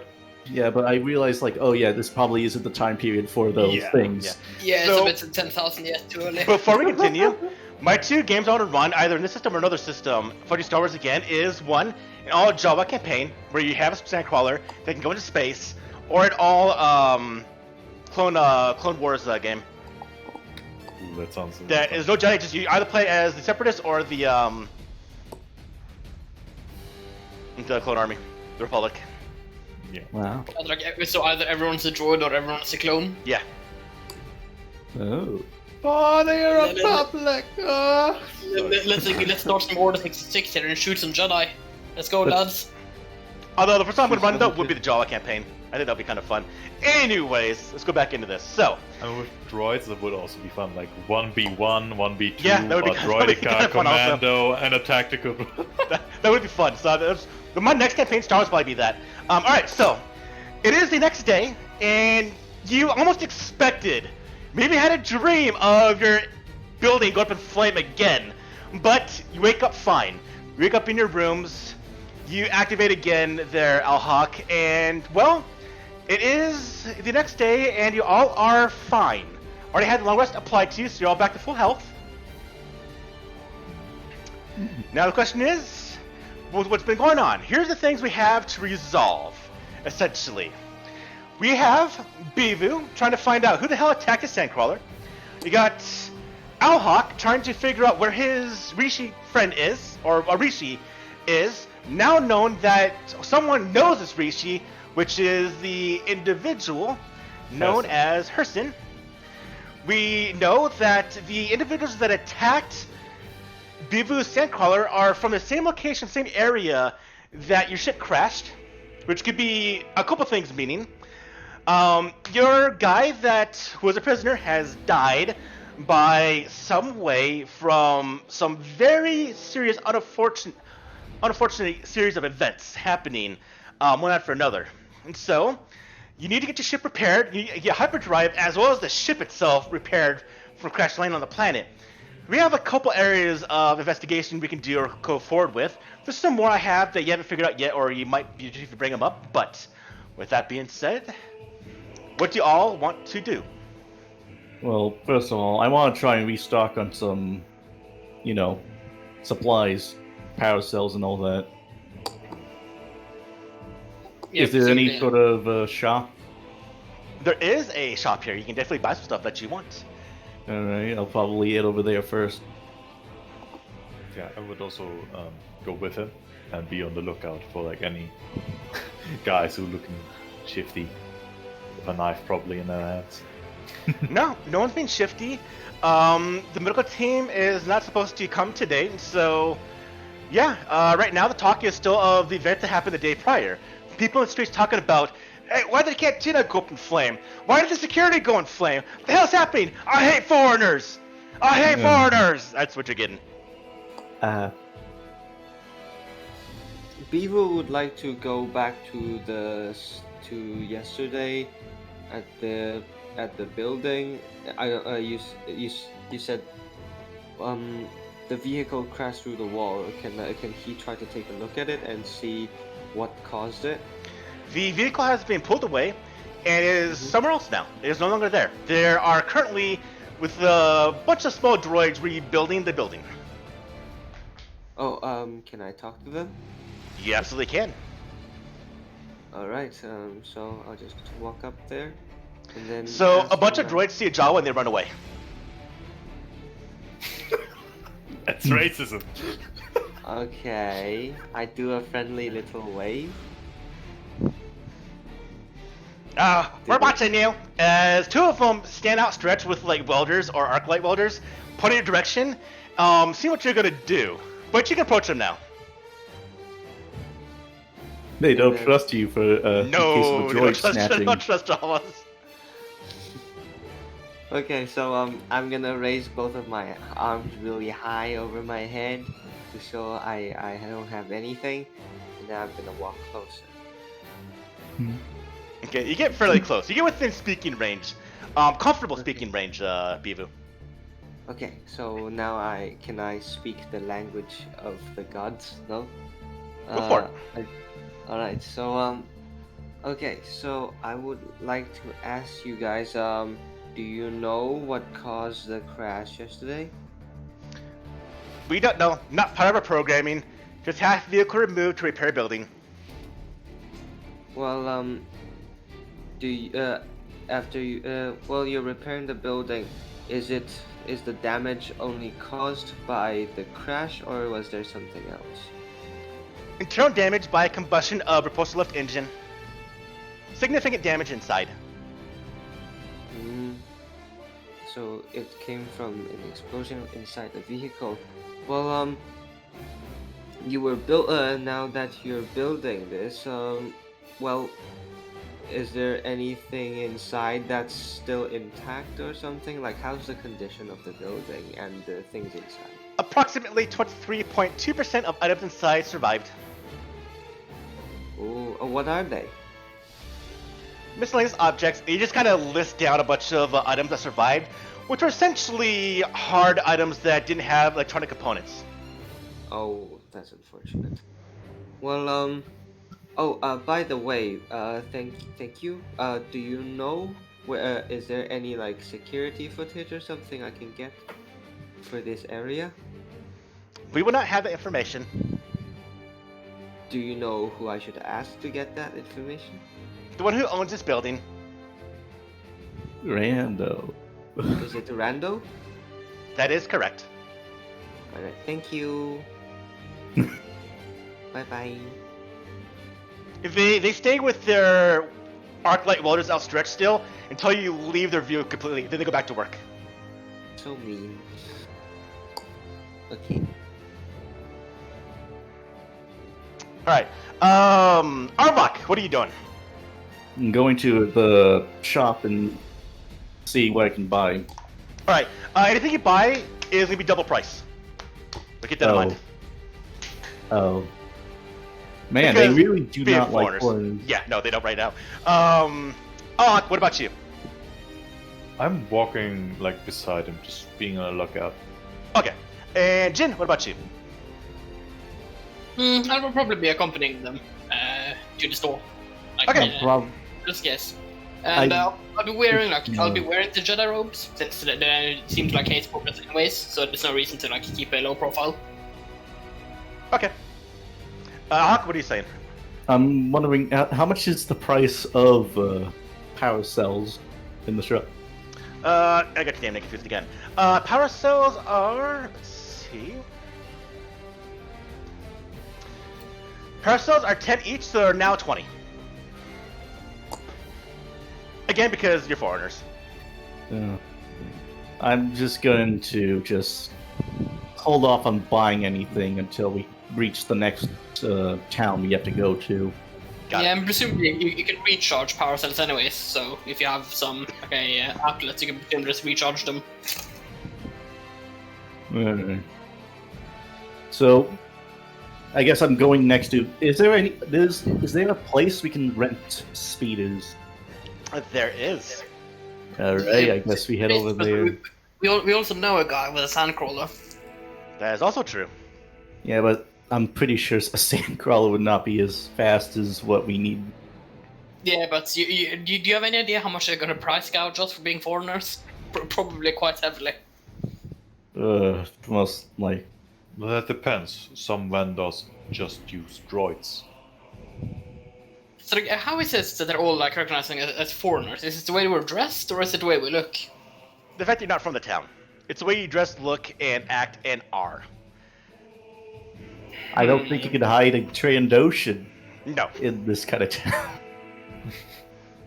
So, but I doubt the sandcrawler is gonna fit all of us, since meant for Jawas and droid. Let's see. Little Sandcrawler? It can fit people in the back. I mean, it is meant to tow stuff, so as long as there's nothing in the back, which, Bivu, you have nothing in the back right now because you're here just to give word about the attack. So y'all actually Yes, could I- fit in the crawler. But how fast is it gonna go? Not that fast, not compared to a speeder. I just want to know how much is a speeder rent. Speeder to rent. Let's go and find out. Because I do have the money to spend from my last job. Ooh, rich. 100 credits, not that rich. He's trying to show off. Yeah. which I have no credits on my unit name. Shapeshifter, so if we could get him hands on the clothes, perhaps we could try to like negotiate a better price by pretending to be one of these people. I mean, the mercenaries managed to pull it off, so I mean, yeah. so the full price of buying a land speeder is 10,000 credits, but I'm guessing we're renting one, so Yeah, I just need to rent one so we can actually get to the ship, get the diagnostics, and get to the next town. In that case, it is going to be, looking at it right now, it will be a deposit down of essentially 200 credits. I only have 100. Never mind. I guess we're taking the Sandcrawler. okay, let's be cheap. The question, I presume we'll like meet up to discuss this, since the question is, do we want to head to the next town, or do we want to perhaps head out to the southwest to investigate? Because if we get a salvage crew to come and take a look at our ship, and if they just get attacked again, then, you know, we'll be... Well, that's why we're going back to the ship. To get the diagnostics and also see what has happened in the time. Because that's where the Sandcrawler is, and I need to hope the Jawas haven't pillaged it. As you mentioned, You say that with a Java in front of you. Yes. There are probably some surface to space stations No, here. I mean, right now I'm not with you guys. I've wandered Yeah, off and he's actually, he's wondering right now, so Beavu's not with you three. And to your Okay. question, again, your damn names. There is a port here, it's in the next town over, which is Kisia. I made contact with them. They said they'll be like 2 days. Well, 1 day now, but it'll be faster if you get the diagnostics of the ship. Yeah, so I think we should head to the ship and perhaps check out the area, see if we can find. Yeah, like if they said the medical people also came from the southwest, so if we can find a camp there, then presumably them, then we can see. All right. I guess we're taking the Sandcrawler to the northwest, I think. Northwest? Yeah, southwest. Southwest. All right. We should ask Beaver about it, but presumably he wants to find the people who attacked the Sandcrawler, so he won't have too much of an issue with it. I guess we're heading that way. Is this like a meanwhile thingy? Yeah, we're talking about you behind your back. Okay. So meanwhile, DM. Yep. Can I go try to find Rando? You can. Do I find him? Oh, again, what do you want, Jawa?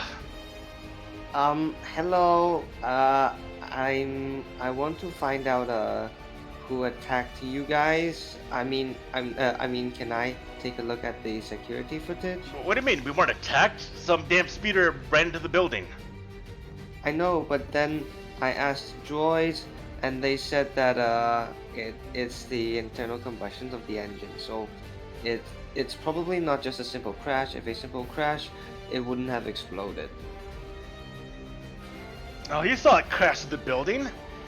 The droid said the crash through the building is what caused the damage and caused the failsafe. I already investigated this, Jawa.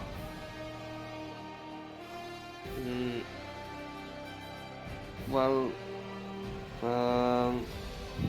did the man that was in the vehicle yesterday, where is he? He's still recovering. He's at the... Oh, he's down at the local hospital.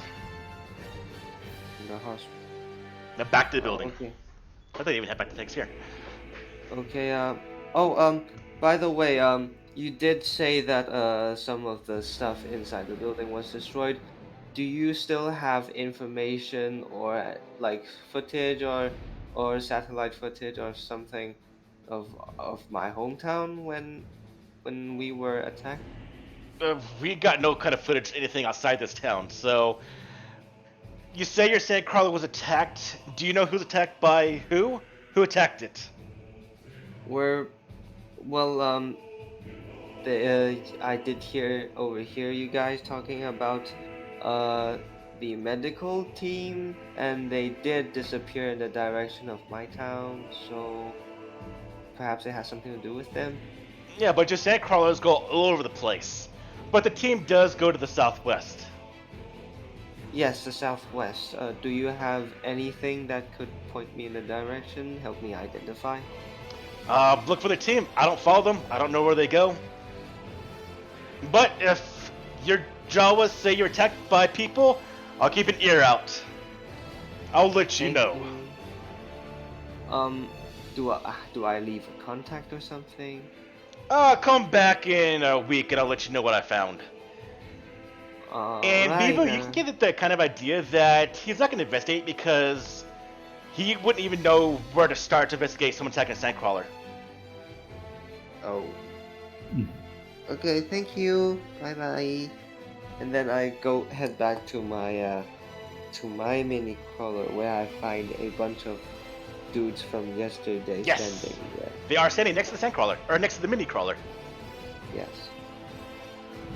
And then I'm like, hello. What do you want? Ah, Beaver, excellent. We were wondering, perhaps, if we could accompany you to the southwest.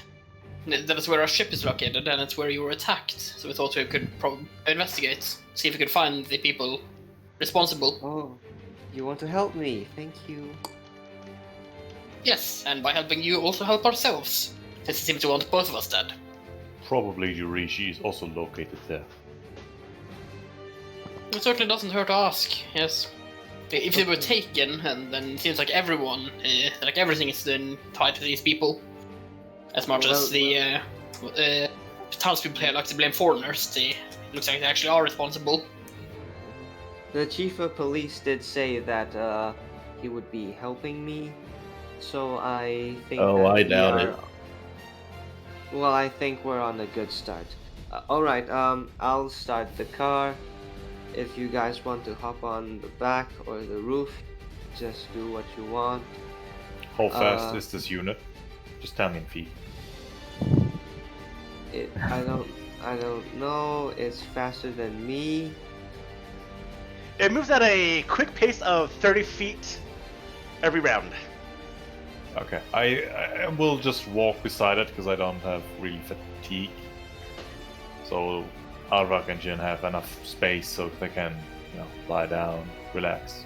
Wait, Yeah, are you sure it's that slow? It's I'm not a focused. great crawler. It's meant to haul stuff, not go for speed. That's Yeah, and even if it's not so fast, it still like won't be, as influenced by the sand as Yes. us walking on foot would be. So that's true. It's strong, not Yes, fast. yes. Okay, so yeah, I'll just start it, and then it's gonna splutter and cough, and then it's gonna start moving. Alright, so it rumbles to life, and Bevu in the driver compartment rushes the thing off to speed. And am I to guess correctly, or not guess, but am I to correctly figure that you're going to your ship? Well, Uh, I don't know where we're gonna head first because Jin keeps wanting to go to the southwest or north. If it's on the way, then let's go to the ship and then. to yeah, but I the- think like we start with the ship to get the diagnostics, and then we can perhaps see. So Yeah, I guess we're starting to head I'd back say to the like ship. I'm going southwest back to where my place was attacked, and you said your ship crash landed, right? Yes. Yes, and I'll like list off the precise coordinates of the ship. All right. Okay, so I'll just input this into. Is this still called a GPS? Not really. In fact, you would have GPS. There's no satellites on the planet. So you just go in the Oh. direction of where you came from. Okay. You've been in Jawa, you kind of know the routes that the Jawas would take, being one yourself, and so you kind of figured where your Sandcrawler would be. You're just going in that direction, because they probably stayed put after their attack. If they weren't continually attacked, they probably would stay put, or you would know where they went afterwards, so you head in that direction. And after going for several hours, probably about maybe 10 hours, again, you're only going a bit slow, going only 30 feet around, you eventually come to the site of the attack. And it is here, all of you can kind of gather also, that your ship is relatively close by if you head off into a more western direction. So you're still within the same kind of ballpark. But as you get to the scene of where the attack happened, you do see the giant tracks that the main Sandcrawler left behind. and then you see the debris from the attack itself. It looks like individuals attacked the Sandcrawler with weapons, and there are plate team debris, some droids, some effects of the Jawas, maybe a robe here or there. No actual Jawa bodies have been taken already by the Jawas back probably, but there is these definite signs of a very quick skirmish site where the Sandcrawler was, and you can see that the Sandcrawler was probably heading, and gauging by the tracks they left behind, it was just moving in a straight direction. Attack happened, and then it veered off towards the west in a very quick turn. I'm picking up one of the debris parts, and I try to look. What kind of weaponry was used to attack this, crawling fortress? Give me a investigation roll. Investigation. Find something good. Alhawk, this looks like heavy weapons, heavy blasters done by, possibly some explosions done by most likely grenades. Not really anything that would kind of gauge something bigger, but this looks like mostly weapons against. Now, not many Sandcrawlers aren't really that well armed. They're armored like all hell, but armed not really. Typically, the Jawas would be the defensive line of a Sandcrawler. So whatever attack happened here happened fast. Caught the Jawas by surprise. Usually they'll just kind of run away if anything does happen, but whatever caught them was quick. Now what you can gather, and what does, during your initial observation of looking around, there's no tracks in the ground of whatever attacked the Sandcrawler, which means they're on repulsor lifts. I would relay this information to the group. So at the site, as Awk is investigating, Bivu, Arbok, and Jin, what about you three? How far are we from the crash site itself? I just simply want to get back to the ship and see if it has been plundered by the Dane. I would say about maybe 3-4 hours by the mini crawler, we get to the ship. Which is kind of putting a bit of a sinking feeling in your stomach, Arbok. Because the giant Sandcrawler went in the direction of my ship, Oh, shit. and I'm not gonna see it again. It's the Mandalorian all over again. Oh fuck, are we gonna have to slaughter some random people in the desert again? I don't think you ought to say that. Extra Jawa. No. I'll character, Don't forget the children. They act like animals, and I slaughter them like animals.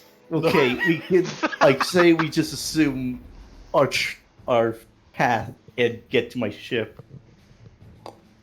Let's continue onwards to your personal transport. Uh-huh. I'll go fiddle around, see if we can find a radio in Sandcrawler. Listen to some music if I can. Alright. Beaver, you okay with that? You mean someone asking me to turn on the radio and play music? No, to go to leave the battle site and go towards their ship. Well, did I find anything at the battle site? Not really anything. Nothing was really rolled, so nothing was really investigated that much. Just the general information you get right now was that whatever attacked the Sandcrawler, and I would say to make it easy because you probably weren't there. Maybe you got a radio signal from your own Sandcrawler while it's happening to go and get help or whatnot. So you didn't actually see what attacked you. Maybe you're sleeping or wherever. You weren't part of the battle itself. You didn't observe the battle. But what you can gather is that whoever did attack the crawler left no tracks, which means they were not on the ground. Oh. So it was either repulsor left or it was air. Air vehicles. Understood. So perhaps someone was shooting at you from the air, and we were just so happened to be caught in the line of fire, or vice versa. Well, we were in the middle of a storm. Yeah, if it could have been, but I'm fairly certain we were just straight up shot down. What type of ship do you use? It's a basic. It's just like some sort of cargo ship. has some weaponry on it, but it's not And, quite. yeah, an IV-929 light freighter, if I remember correctly. Yeah, we still have to actually build the thing when we get to the point to actually do it. Yeah, we probably will just be able to build it when we get back, when it actually gets picked up. Ooh, I know how to fix ships. What do you mean? Anyway. The Star Wars game like only takes that. place on this planet. That's it. Yeah. Alright, well, looks like there's not much conclusive evidence. I'd like to take a look at your ship. Okay. When were you all people attacked? Like at what time and day? I'm just gonna say a time and date, and pretty much it's gonna align with yours. It would have been Right, after. Ian? So, putting everything together, the attack that happened, and putting the pieces together, Mm-hmm. is after your ship crashed, and before you arrived at the town. So it's not at the same time then. Presumably the people who attacked us might well have attacked you as well. I think they might have tried to get. I think they actually tried to get to our ship and take care of the rest, but got slowed down by the large sand carrier. Maybe, or perhaps they were just trying to drive the Sandcrawler away. Like, since the Sandcrawler obviously isn't destroyed, since, it kept moving, and perhaps they just shot at them to try to get them to fuck off. We're slow to fuck off. I mean, we try to fuck off, but it's slow. Yes. Anyways. Alright, in that case, we should go to your crash site. So, I guess. Now. Yeah, I'm walking beside the Sandcrawler. you traverse for the next about 3.5 hours. In the direction you know where your ship is located, and the errantly, at first, it's actually kind of nice because the Sandcrawler is headed direction away from the ship. It's at an angle that's not going directly towards it until about the 2-hour mark, where the Sandcrawler makes another turn, and you're following this, and you're getting that more of a sinking feeling as you crest the last hill to where your ship would be, and you just see the giant hole where the ship was. And next to it is the large tracks of a Sandcrawler. But no Sandcrawler on sight. No, the entire ship has been taken. The Jawas took the entire ship. Oh, my people took your ship? I'm not Oh. familiar. I'm not familiar with Sandcrawlers. Do they have the capacity for taking the ship, Probably Yeah, can. or They was do. it someone Drag else? it. They drag with it probably. with 4 of them, they could probably tow your ship away. And so, Well, are the tracks on the ground that indicates they were dragging our ship? No, I mean they would be hefted on top. Beaver, I'm gonna send you a message real quick. You can relay this to the party. Okay. Arvak is just currently in a catatonic state, just looking at the now ghosted placement of the ship. All Hawk returns to you. Do you need medical assistance? No response. I think the Java might need it if they were in fact the ones that took the ship. Alright, so Beaver, I gave you a direct message. You can relay that how you want. Okay. Okay.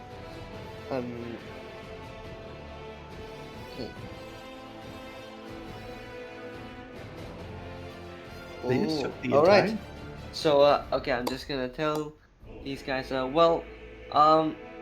our crawlers aren't just for tiny things like cabins or houses or, big loads of stuff.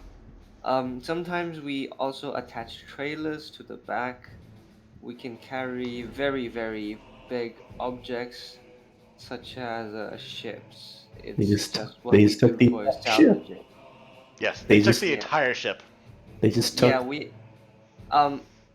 we make quick work of what we salvage, so by the time we probably get to we catch up with them, your ship will probably be taken up. Just saying. Oh. But luckily, there are tracks that you can follow of where the Sandcrawler went. Yes, I suppose we can follow.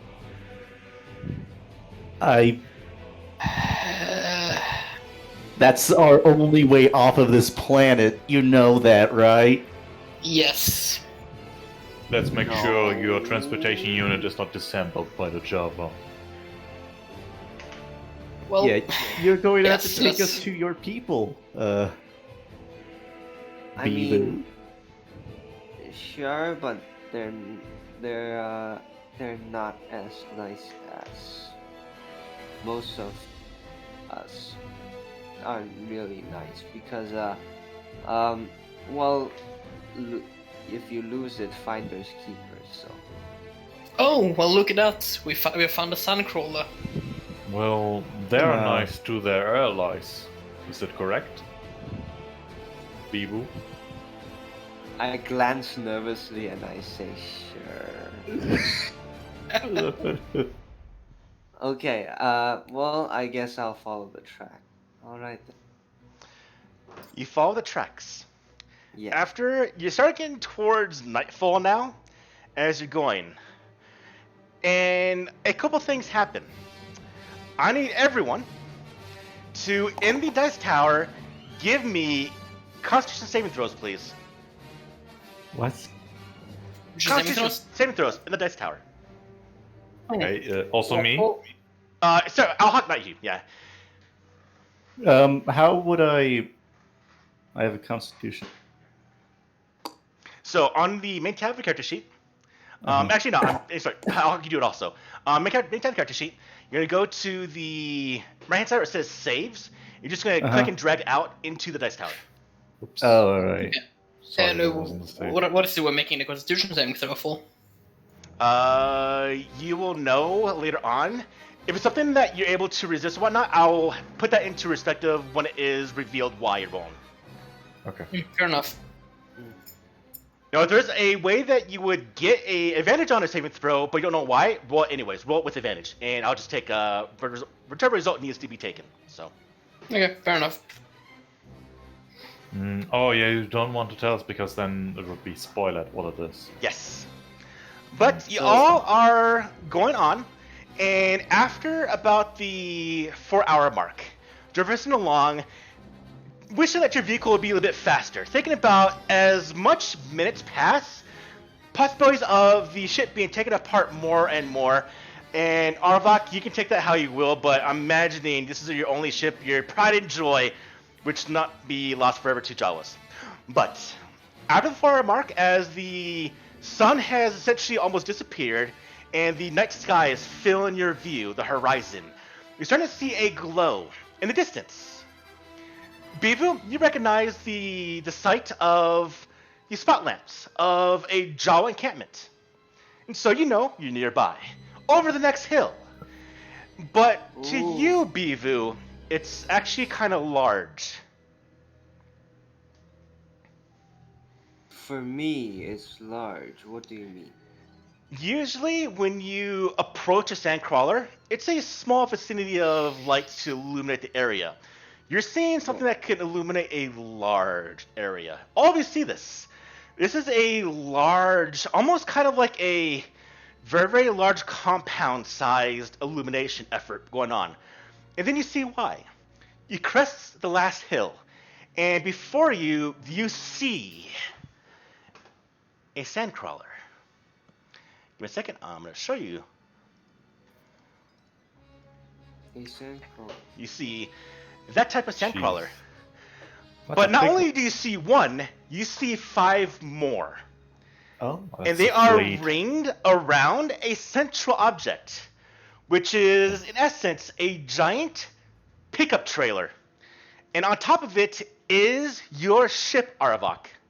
are you kidding me? The doing an auction? They're Wait, auctioning off that- your that- ship right now. Oh That- my god! A community effort to disassemble your ship. Parts spread out to the highest bidder. Wait, What do you do? wait, Okay, wait, where are wait, the thermal charges? I think we need them right now. Okay, so you know, how many dark side points would you get for murdering 100 Javas? You know, Wait. Perhaps there's a bit of a misunderstanding. You guys want to talk it out? You know, just. Armrock is just simply punching the wall of the. Beavu, you might get a little trolley. nervous as Arbok's starting to go crazy, seeing this unfold. That's my ship, and it's being auctioned off. That's the only way off of this planet. Wait, Well, wait. perhaps the mercenaries would be kind to lend us their ship after we. Perhaps well, they ma- thought the ship was unoccupied, and I would just tell them that you're the owners, and if you find a way to. Do you really think a bunch of Jawas would just give back what they have salvaged? You know they wouldn't. Okay, offense taken. They wouldn't. That is true, Maybe- Beavu. They found it, to them it's fair and square. I know, but then. He's trying to calm down the Ah. He's violence. trying to calm down. 7 foot tall I got it. Maybe we can work out a compromise with these 5 clans of Javas. Yeah, if we have I mean- 1,000 or more credits on us. Or Not probably more- you. Not as in paying, more as in finding who attacked them. And, promising to destroy their attackers. Neutralize them, essentially. Well, I Alright. mean, if you really want your ship back, then yes, I suppose a negotiation would be good, ideal. Uh-huh. Yeah. Even for a skirmish unit like me, so many Jawas are way too much to take. Okay. You should stop probably saying stuff you like should also probably hide yourself because you're a bit more rare droid around here. I'm one of a kind. Yeah, exactly. Well, that's why I have this rope. Uh-huh. The rope that he has is more of an alloy, which is very flexible. DM, can I tell how much all Hawk will fetch? How much what? How much all Hawk will fetch in the black market? Ooh, he would probably fetch about maybe 14,000 credits. Ooh. He's a unique droid unit. 14,000. I'm just like, Allhawk doesn't have any hairs, but the microchips inside him are standing on their back ends, and he's looking down at Beavu, and just zooming on you. Is there something on my chassis? Perhaps you should cover up before we go out there. Yes. Yes. Okay. I say you should probably get this dang sand buggy into gear and probably stop them from dissecting my ship. And as he's cued Okay, that, you okay, see a okay. section plane to be taken off now from your ship. You see the internals of the ship now. I'm, Oh boy. I'm- How about you go ahead? I will try to make this look less something's life valuable. will end by me. No, stop. Okay, I'll go. Alright, and then I'll just keep driving down. Okay. If we're going to go In a to way, then- before we go in a way to make myself look less valuable, I am disabling some of my servo motors in my limbs, so to make me look very, very stocky moving, like not as dynamic, not as robust as I'm usually am. Why don't you just hide? Why do you have to show up? And in order to look a bit more, intimidating, in case we have to talk, I'll, first, modify my robes so they're a bit looser, and then I'll take on the appearance of Avak. So that instead of it's a human and a Trandoshan, it's 2 Trandoshans. Okay.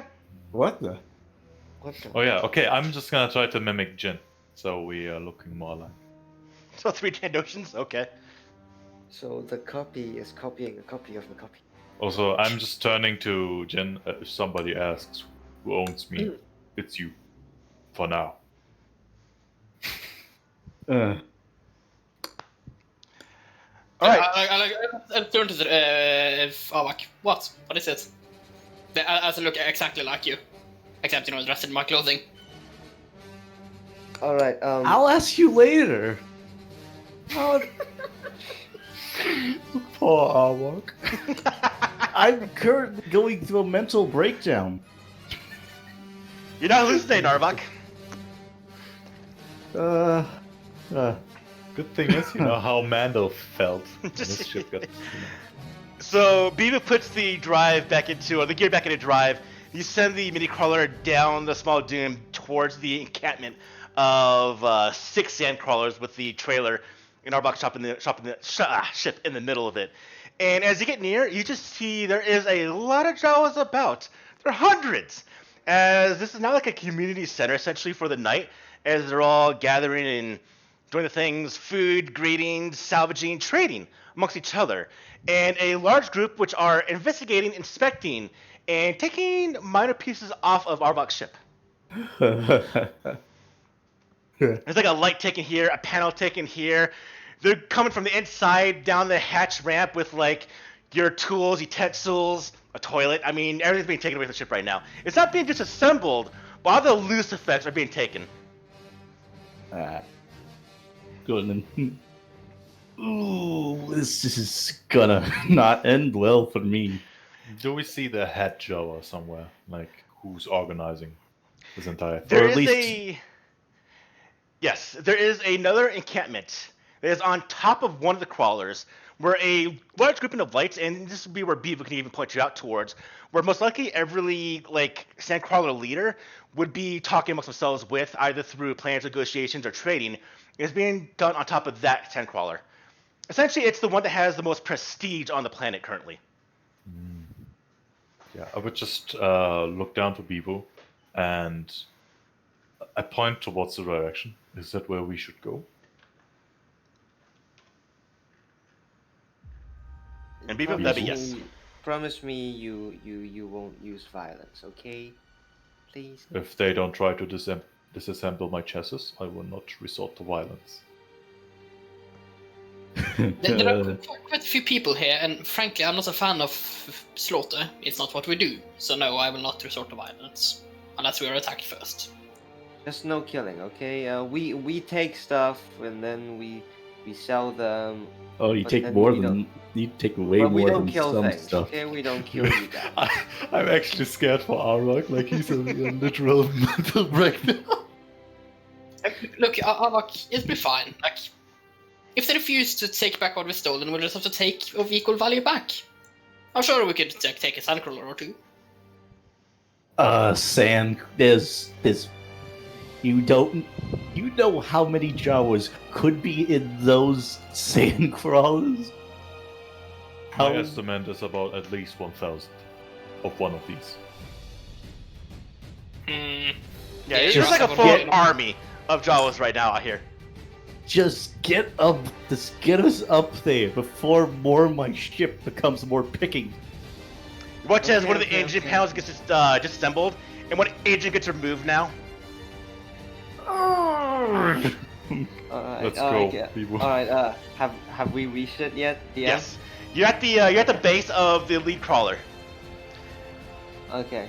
and a large grouping of Jawas now come to see what prizes, what effects that Bivu has brought back. Although some know Bivu went there for the security reasons, but other Jawas just want to see what he brought back, what loot, what salvage they find. And so immediately the back door to the crawler is opened up, and they all see essentially 3 other people, not items or salvage, and they immediately freak out and yell, and I guess scream in the Jawa ways of surprise, and the entire encampment goes up like a giant bell within a couple of moments. And before Oh. we go in there, I'm just looking through my data banks, and you Java speak Java, is it correct? Wow, Wow, you're a genius. I take that as a positive, and I activate my translation program. All right, Hawk, for the time being, make a new language, make Jawies. How the hell do I? Here, I'll do it for you, real quick. Is that an ability? So you said you disguised there. yourself as me. Like, did you use like the holographic disguise power, or was it something else?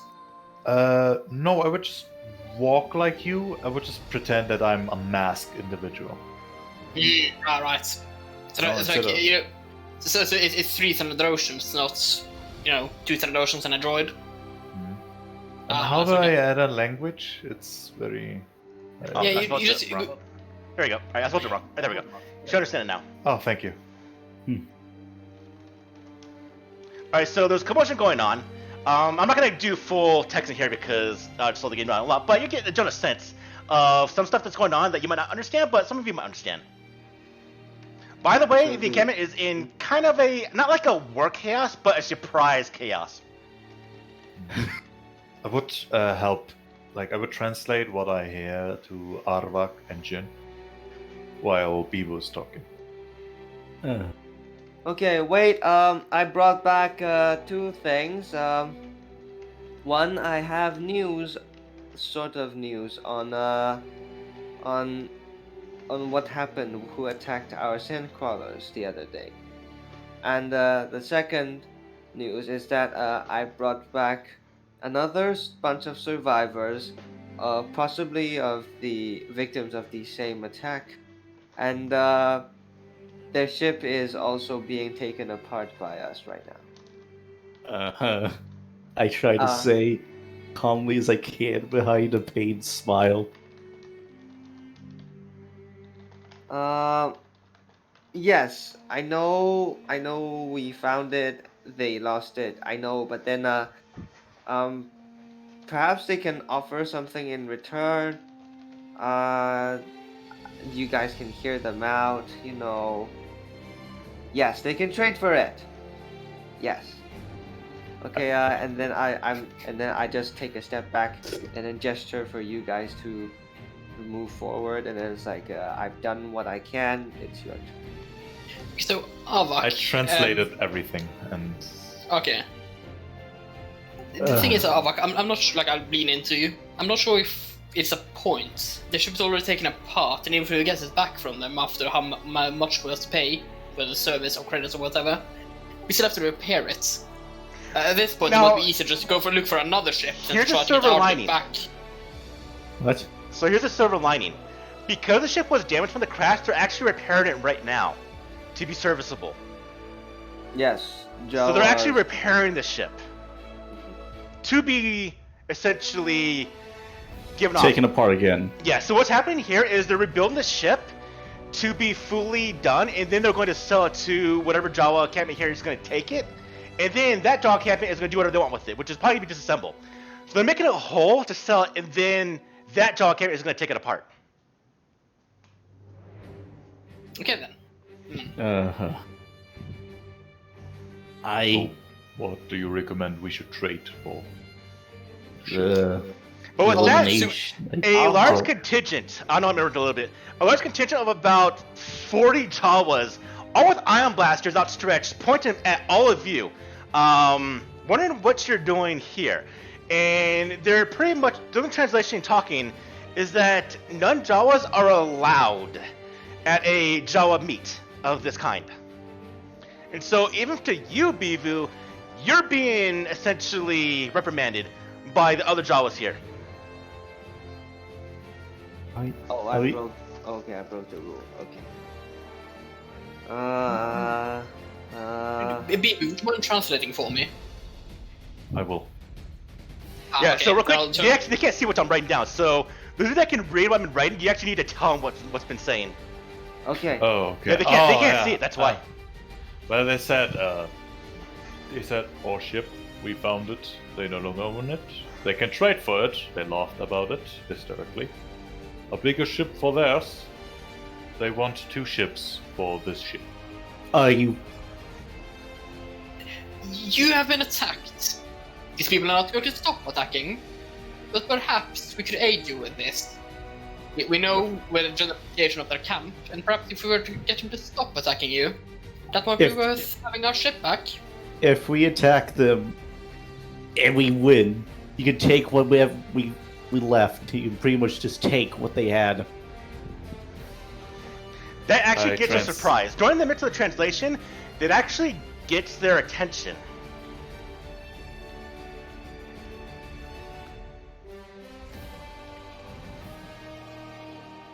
We deal with the people that have been attacking you, and you can take what we left behind, or you can take whatever's been left. They said they've been attacked over several months, all in the same location around the Mesa.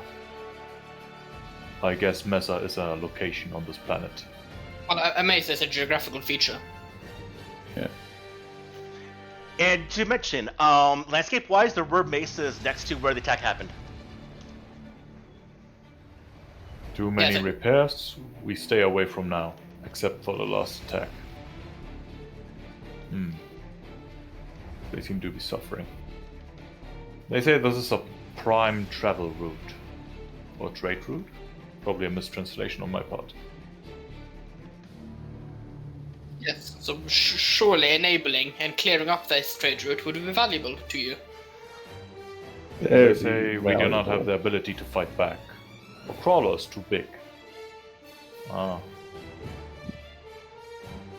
Positive that the forces who are attacking them are very fast and well hidden.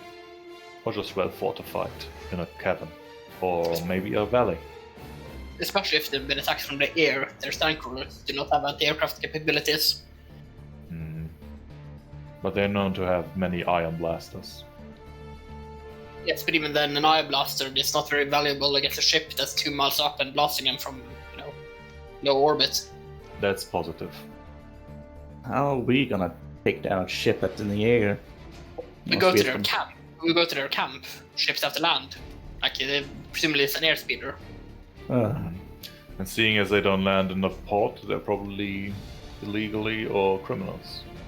Yes, perhaps the cave or something They on have- the mesa. They report they have been attacked by forces hidden in the Mesa. Only once by air.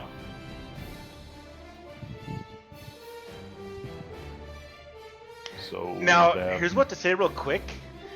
The ship that they mentioned, that they describe, that attacked them, is the same description of the vehicle you saw flying overhead when you guys crashed initially. So they must have shot us down as well then. that description, as you say it, rings a bell. Yes, we saw this ship when we first crash landed. It must have been the ones who attacked us. We thought we were just brought down by the storm itself and the assault on Talon Station, but maybe not. So here's our proposal, and I turn back to the Java, presuming that Owl will translate. We clear up your trade routes, we take out your attackers, and you're of course free to take whatever you want from their camp, since they will not no longer be using it. And in return, you fix our ship and give it back to us. Does this sound like a good proposal? I finished translating.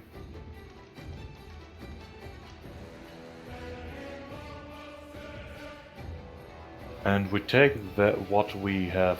Wait. And they reply with, and we take what we already have. What has been sold.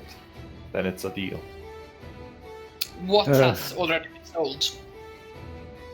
And you see a large collection that is essentially being disappeared by... They're still doing the trading as this conversation is going on. And so you look over to the main trailer where the ship is located at, and you still see Jawas going in and out from the interior of the ship, taking some spare blasters, spare weapons. Anything that has not been essentially bolted down is being taken sold off right now.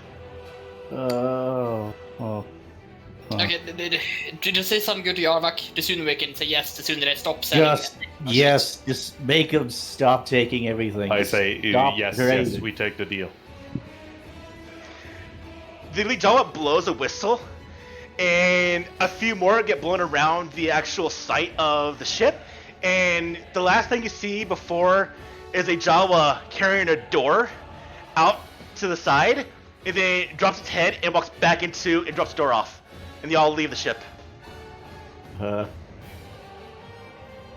And they nod in agreement. We are in agreement, but can we have one exclusive right?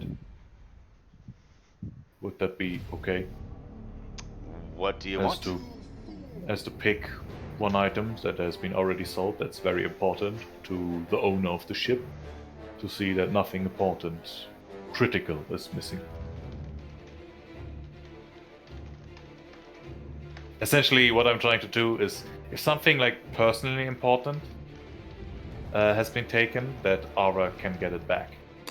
That's their response. Nothing important would be left behind, so everything left behind is unimportant. That's what they answer. Do you have anything personal that must be missing from the ship? Gumrath started tracking down and buy it back from them. So Arbok, what did you have personal left behind on the ship?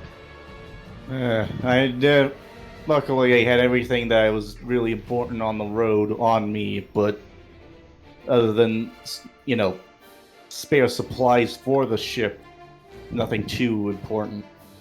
Okay. Like pictures of your family or something like that on the ship? Trandoshans have weird families.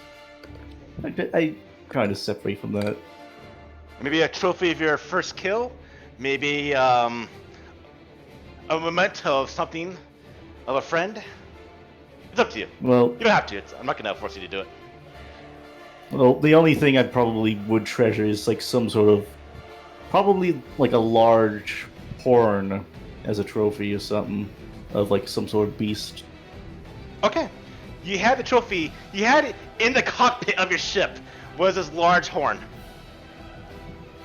Yes. a rare horn, which they've took. Wanting that back. Go ahead, Elhawk. Give me a persuasion roll. I have -1 in charisma. I can take over the negotiation if you'd like. Yeah, Try to probably. barter with them. No, he wasn't one Uh-huh. talking in this location at this time right now, so I'm gonna have him roll for this one. No. Could I help him as I am translating that? Well, since you're the one translating back and forth with the Jawas, I'm having the main roller in this case be Elhawk for this transaction. Okay. So Elhawk, go ahead and roll. Alhawk, it's your role. Oh, I missed. It's you. Okay. Both have -1.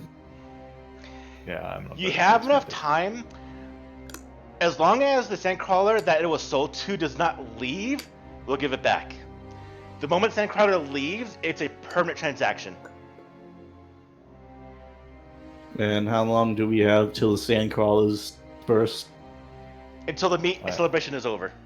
So it's unknown. Okay. Let's then move quickly then towards Yeah. the mesa. let's do that. So, Beaver, I'm obviously not sure. Does your assignments include trying to stop the people attacking your group, or will you be leaving us now? Okay. It would be good to take him as a witness, as to make sure that everything's fair and square. And to make it easy, Bivu, since you brought none Jawas to a Jawa meet of this size, and by the agreement by the head of all 6 Sandcrawlers, you are currently banished for the next 3 years. Oh shit! Yeah. Unless you bring back something worthy of magnificent salvage. That's your buyback in. Nope. Out of curiosity, would something magnificent like a lightsaber would that count? I've got 6 of them. I'm not giving one. No. Just out of curiosity. I'm not talking about your lightsaber. I'm talking When about I our picture lightsaber. Jawas, I think of like big machinery. Yeah, that's why. Probably do they like recognize the cultural significance of a lightsaber? probably like a small cruiser. Oh yeah. What I would say is if it was like current day, the A New Hope era movies, then yes, because Jedi are very, very rare, or almost non-existent besides Luke. But in current day, Old Republic era, even though they're They're not, everywhere. yeah, they're not crazy rare. So no, a lightsaber wouldn't be rare enough to do that. I say probably a small cruiser would be enough. This was out of character, my question. I That's was fine. just curious. Well, Yeah, let's head off to the mesa. I have 6 because like one of my powers is to basically activate telekinesis and attack with a bunch of weapons. Like I don't actually like wield the lightsabers myself, or just throw them around with telekinesis. Oh, okay, so pretty much crowd control. Yes. Nice. Okay, Well- let's go to the mesa. Let's head to the mesa. Perhaps you can find something valuable All right. for Yeah. you to buy himself back. Mm-hmm. So you Uh, load back into the crawler. Buvu turns it around. You hit the gearing into drive, and in its slow little chugging pace, you start heading back towards the attack location, where the mesa was off in the near far distance. We get there again after about 3-4 hours, so it is definitely nightfall right now. It is middle of the night as you get to the location of the attack site that you're at the several hours before. Now it is here we need to determine how you wish to proceed forward. You have the area that they kind of said. You see that this is definitely a trail or a route that the Sandclaws would take. Although, again, they mentioned not really in some time because of the attacks coming from the Mesa. So, my question as GM to you is, what kind of plan do you want to form? Do you just want to go there and just see what's there? Do you want to observe a little bit? Do you want to do type of scouting? How do you want to proceed forward in this situation? I would like to go and scout.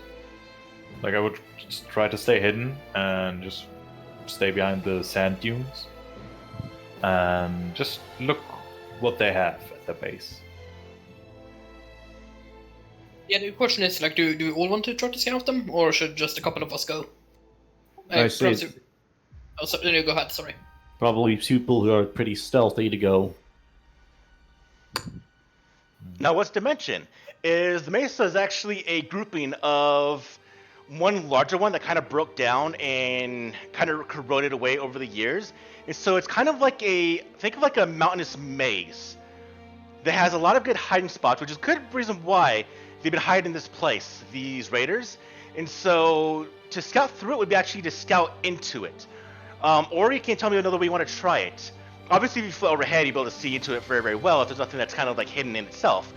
But it's almost kind of like a maze, a large one. Oh, So is it so tight that we presumably wouldn't be able to get our Sandcrawler through, or could we A drive sandcrawler it? wouldn't fit. Your mini crawler could. Mini crawler is small enough to fit through, but a normal sandcrawler would not. That's just why they always try to. They couldn't really defend against it because they couldn't go into it to try to attack back. But a mini crawler could, but they're not really well armored. There's no weapons on the mini crawler, and it's slow, so it's not really a good vehicle to do attacks with. So perhaps we should try to hide our mini crawler, and then we head in on foot towards the camp. It would also give a greater chance of being unseen, since even though we might not be very stealthy, we're more stealthy than the Sandcrawler or the mini crawler. It is a loud piece of machinery. Not really known to be well oiled, I would say. uh-huh. I agree So, with this I guess- assessment and the plan. I guess that's the best way we can do it. So yeah, if we have like some camo tarp or something like that to indicate that it's just desert from the air, we get to throw it over the Sandcrawler, and then head in on foot. Mm-hmm. Okay, so you park the crawler. Now the question is, do you want to go in at nighttime or do you want to go in during the daytime? Night, probably. Yeah, it's nighttime. Yep. So I suppose the Arvak and Beaver will have to do the scouting so they can see in the dark. The two of us can't. Yeah. All right. As we traverse forward, do you want to stick together? Or do you want to split up as we're going forward into the area? Probably want to stay together. Yeah. All right. So I just want to know is everyone. We're going to see how well we the order.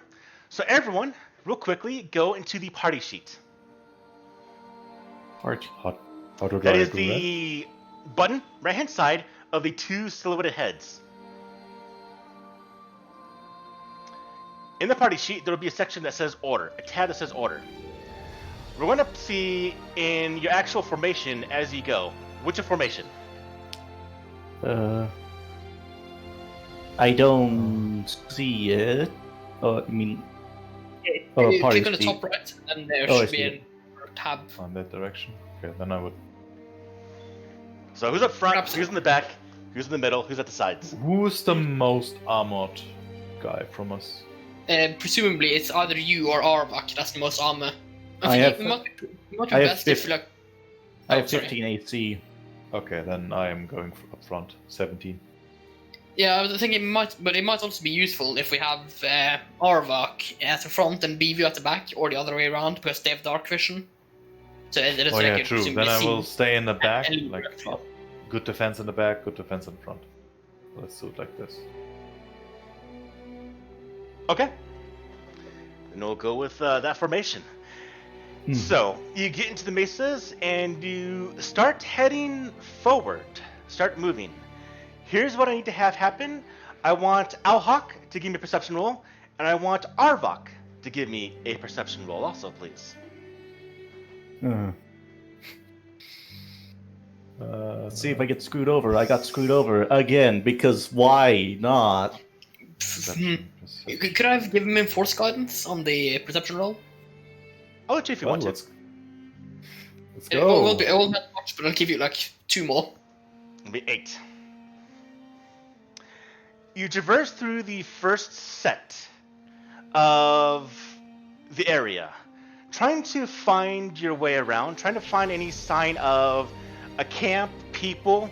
Now, as mentioned, as you go into this kind of winding, eroded formation of rocks, loose debris, there's no initial observation of tracks nearby. There's no sights of people, but you can gather that being just because of the formation of the rocks. There's a lot of hiding places, a lot of alcoves to go into. So you spend the next hour moving through your section of this mesa. Unfortunately, you haven't tracked anything of sight. Time has passed on. Back of your mind, Arvok, the object that was in the cockpit of your ship is on your mind as you feel like you're kind of wasting time more and more. Arvok, give me another perception roll. Well, didn't you ask for me to do a perception as well? I did. Yeah, I But did. presumably you succeeded, so you don't need to roll again. Oh, okay. You're going further and further, taking different routes. You do come across your own routes as you're going some winding paths, and eventually in the distance, you actually see the first etching of light. And it is a light that is actually coming towards all of you. And it is coming at a quickened pace as you now hear the engines of a repulsor lift vehicle. So everyone go to the ground and try to stealth the scene. Basically, I think. Everyone, give me, if you want to hide, give me a stealth roll. Why not? Why not? Just give me a 2 and a 3. Why not? Can I why? do something You have while I'm... disadvantage from your armor, or Now you're just getting bad rolls, just low rolls. Beaver, I need you to roll also, if you want to hide. Beaver? has the Java left us? Are you there, Beaver? Bivu. He I might have don't gone know AFK. if they. Yeah, you might have lost connection or something. I don't know. He's still on the Discord. Is that shown? Oh, either way, I'll roll for him then. And we'll see what happens. Actually, who's in general chat? So, let's see. Alright, let's do a quick roll for him and see what he gets. Alright. Before we continue, Yes. while I'm trying to hide, could I set up something real quick? Just What do you want to set up? one little thing. That repulsor is gotta be very slim, right? Like a speeder to get through here. It's actually kind of like a truck. It's about the size of the mini crawler, just on repulsor lists instead of the crawler tracks. It's meant to hold stuff inside it. It's a transport. Okay. Now I was thinking about like shooting a grappling hook, but up, but not really high. So when they fly through, they just crash into it and get thrown off. But You can see the construction of the repulsor lift vehicle. It'll probably just break through the grappling hook. Yeah. Okay, then I would just hide.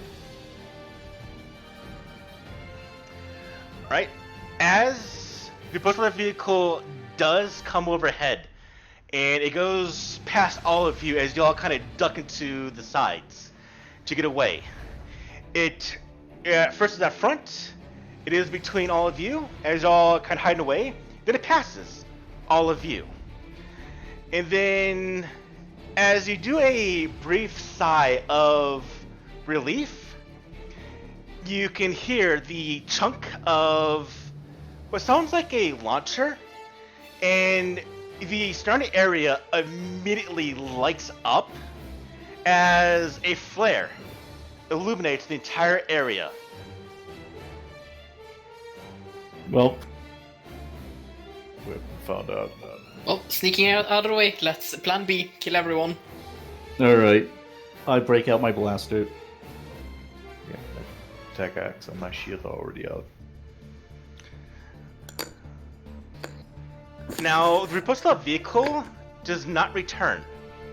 It still moves on.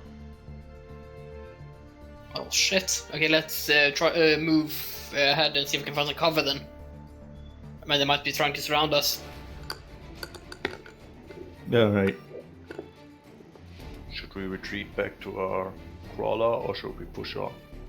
At this point, I think we should just push on. I already know we're here, and It's everything is light up right now, right? With Yes. the flare. Mm-hmm. So is it a slow falling flare or is it just, normal flare?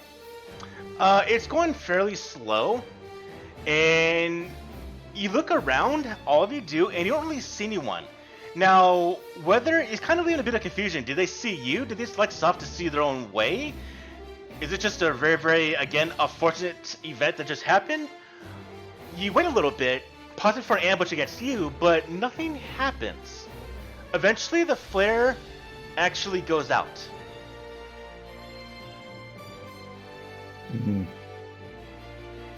I guess we Maybe they're can illuminating the way. continue Maybe they're on. just trying to find the way past.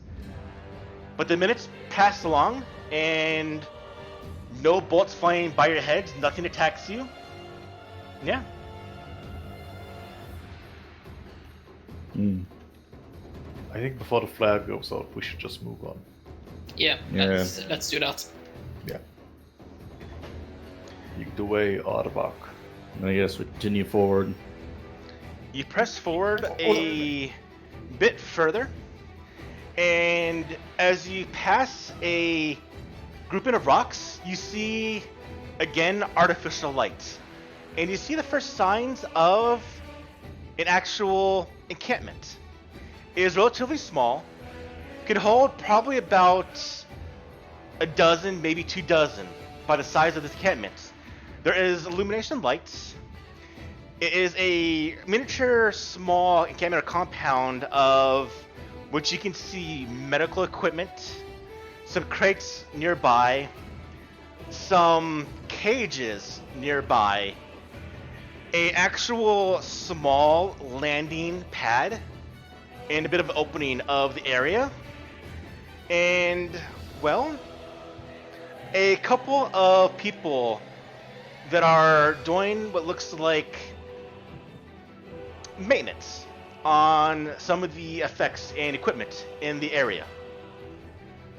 This is a whole operation. Yes, but at the very least, if they're doing maintenance there, then presumably they're not aware of us, since presumably they'd be, putting guns in our direction. Can we spy on what's in the cages? They are currently empty.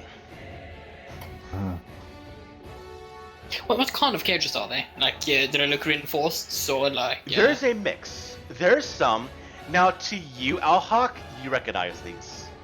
There's some that are sized for wildlife, and there are some that are obviously meant for human-sized individuals. These are typically the cages that would be used by slavers. For the fact that they have actual electrodes on the inside of the cages to tase or essentially shock individuals that are being disruptive. You recognize these cages, Alhawk. These individuals are slavers or part of a slaver group. Well, I recommend lethal force.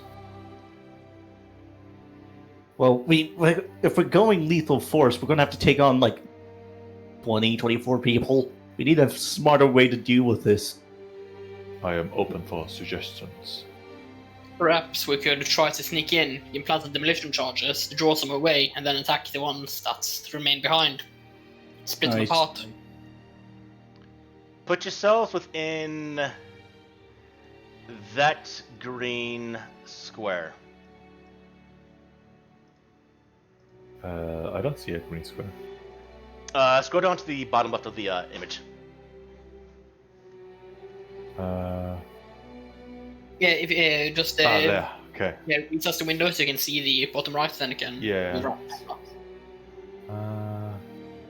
Just gonna be like that. My only guess is that we probably caused an explosion.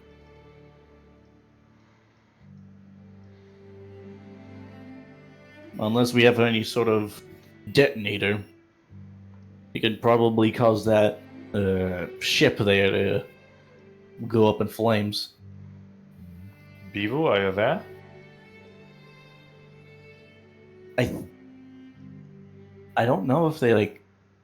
I heard his microphone, like, he said on something. Are you muted? Or did you mute yourself? Yeah, if you're saying something, baby, we can't hear you, so please reply in the chat. I don't know if the mic broken or they just Well, he's not typing at all either. something happened. Perhaps I have to go away in real life, but at that point, like, I'll just shoot a message. I have to go AFK for like 15 minutes or something like that. Maybe it was very urgent or something happened. Yeah, it's kind of unusual. That they Yeah, would like respond. he's still online, so it's not like he lost connection in that regard. Yeah, so he probably had either he fell asleep or he got pulled away really quickly. No, I don't think he fell asleep. I guess I'm just gonna pull him to the back here.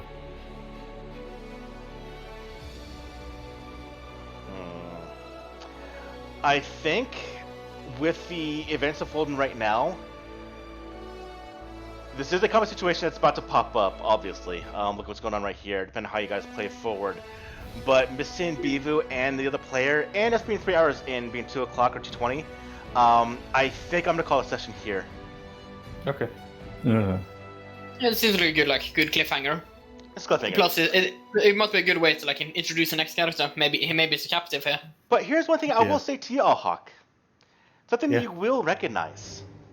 You see, with your optics, being a droid, you can probably zoom in a little bit. In one of the cages, you see the telltale, familiar feathering effects of a Rishi. well, Wait, the effects or The feathers. yeah? Do I see the individual? No, he's not here, but he was here. Are there a lot of feathers or just one? There's a couple. Okay, so it's probably stress-induced. Yes. Alright, but with Okay. that, I will call the session right here.